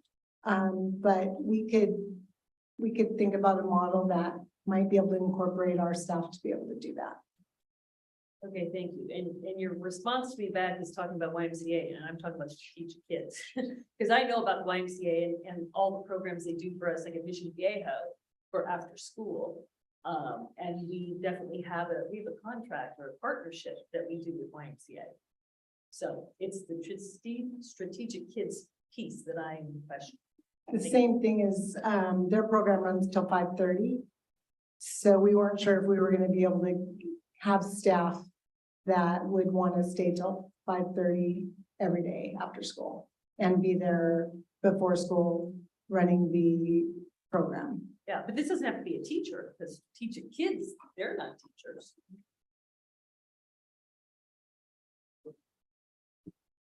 So I think one of the things, just to kind of go back, when the ELOT funding first came out, it was unclear exactly how long ongoing that funding would be going on. So when we developed criteria for the ELOT program, we sent out an RFP and had multiple, I can't remember how many, it was like 30, how many different vendors applied? At least 10 vendors. 10, okay. And so we went through and we read their RFPs, judged them against our criteria, and we selected different vendors based on the needs of each school site and what kind of programs they offered to make sure that we were matching that. So I think that was part of the reason that we did it as an RFP and in addition, we use our own teachers for the tutorial part to make sure that the students were learning. It was kind of it was a patchwork of different types of vendors and our own teachers to do that, because I think in a district this large, how quickly, I gotta say that Stacy and Beth rolled this out for, you know, after school and summer. I think that was part of the thinking, was to make sure that we could roll it out, and to the point you made earlier about rolling the program out quickly enough. And so I think that was part of it. The uncertainty of the ongoing portion of the funding, and also making sure that we're meeting the needs of each of the schools and based on what they needed as well. Does that? So Strategic Kids was one of the vendors that was selected. I think part of the confusion here is that most of us think of strategic kids as this group that is coming in and doing this substitute work. And what I know of strategic kids is they've been around for a long time doing after school and summer programs. And this is kind of them going back to their roots of doing that. I mean, yeah, they were originally a teaching kids chess. That's why it's called strategic kids, because it's teaching kids strategy through chess strategy. I do though have a question about this. I don't have a big problem with training somebody else's people to do something for our kids, but I have a little concern about, so let's say the four of you there are YMCA employees, and we train you and you do this work, and then two of you quit, and now there's two new people that have to be trained. I'm okay with training the original four at our cost. I have a problem with training any new people over and over and over again. And I would be loath to do that a whole lot if my experience with YMCA people is they tend to be rather stable. I don't know whether any other organizations people are very stable, or they're at the same school site for like a decade or more. So do we have any thoughts about that? Are we going to just keep training new people as they come through? Or at some point, does the organization have to pick up the tab for more training? I think the training is a pretty minimal cost, and we can probably offer one webinar every year, kind of as a refresher for any new staff. But it's a pretty easy program, and I think we've trained so far some of the lead YMCA people, and I think they can probably train other people. So it's probably not going to be a very big cost at all. I just had a question, Stacy and Beth, just for clarification for families and parents. Do students have to be a part already of the YMCA program to participate in the summer program, or how does it work for students wanting to engage in the after school or the summer program? So the program currently is targeted to students TK through grade 6 who meet the criteria of either an English learner, student who qualifies for reduced price meals, low income McKinney-Vento, or foster youth. And so we do outreach multiple times a year to let families know about the program, flyers, and we do parent meetings, Zoom parent meetings to let people know so they can register ongoing. So we've encouraged bilingual liaisons and principals to mention this at their ELAC meetings and PTA meetings to let families know, and they can continue to enroll throughout the year. So it's not a one-time enrollment. The period continues throughout the year. And it's no cost to students and to families? The cost is, if they qualify under those criteria, right, the program is free. Okay. But we purchased these enrichment programs for anyone who goes to the YMCA, whether or strategic kids at Short Cliffs, whether they are either in the fee-based program or enrolled through the ELOC grant. Okay. All students benefit. Trustee Barnum. Yeah, I'm not a big fan of having outside vendors teaching or training or doing programs for our kids. In lieu of, if we have the staff or certificated folks that want to do that. I prefer having our own people do as much of that as possible. So, you know, and I understand that, you know, there may be, you know, before and after school type programs where you can't find our own people to do that. And I know the YMCA does a great job with that. But in general, just hearing earlier tonight, you know, that there's a number of folks who wish that those were opportunities where our people were doing that. It makes me question, you know, why are we going down that path? And it's sticky. Once you do it, of course, they're going to come back next year with a more compelling product offering because they were trained and you know, and so they have the inside scoop. But I wonder, is that something we want to be doing in general? I mean, I get it if this is a last second thing and we weren't ready, we couldn't find the staff to do it, and we just wanted to appease the demand. But I think it's a tricky slope that we don't want to go down, especially if we have the employees here to do it. So I don't know if this is the beginning of that issue or not. So I'll jump in there and say that when we, can't remember if it was 2 summers ago now, all of it all works together, but we tried to build our own summer program. We could not find enough teachers to do it. And so we had to scale it way back, and that limited the number of kids that we could support. So then we decided that, okay, well then let's go out and let's go and look for companies that can provide the summer programs for us. So we're definitely interested in using our own people whenever we can, but from that experience, we weren't even close to staffing with the number of teachers we needed, and then it meant less kids got services. So I hear you loud and clear, and we'll continue to really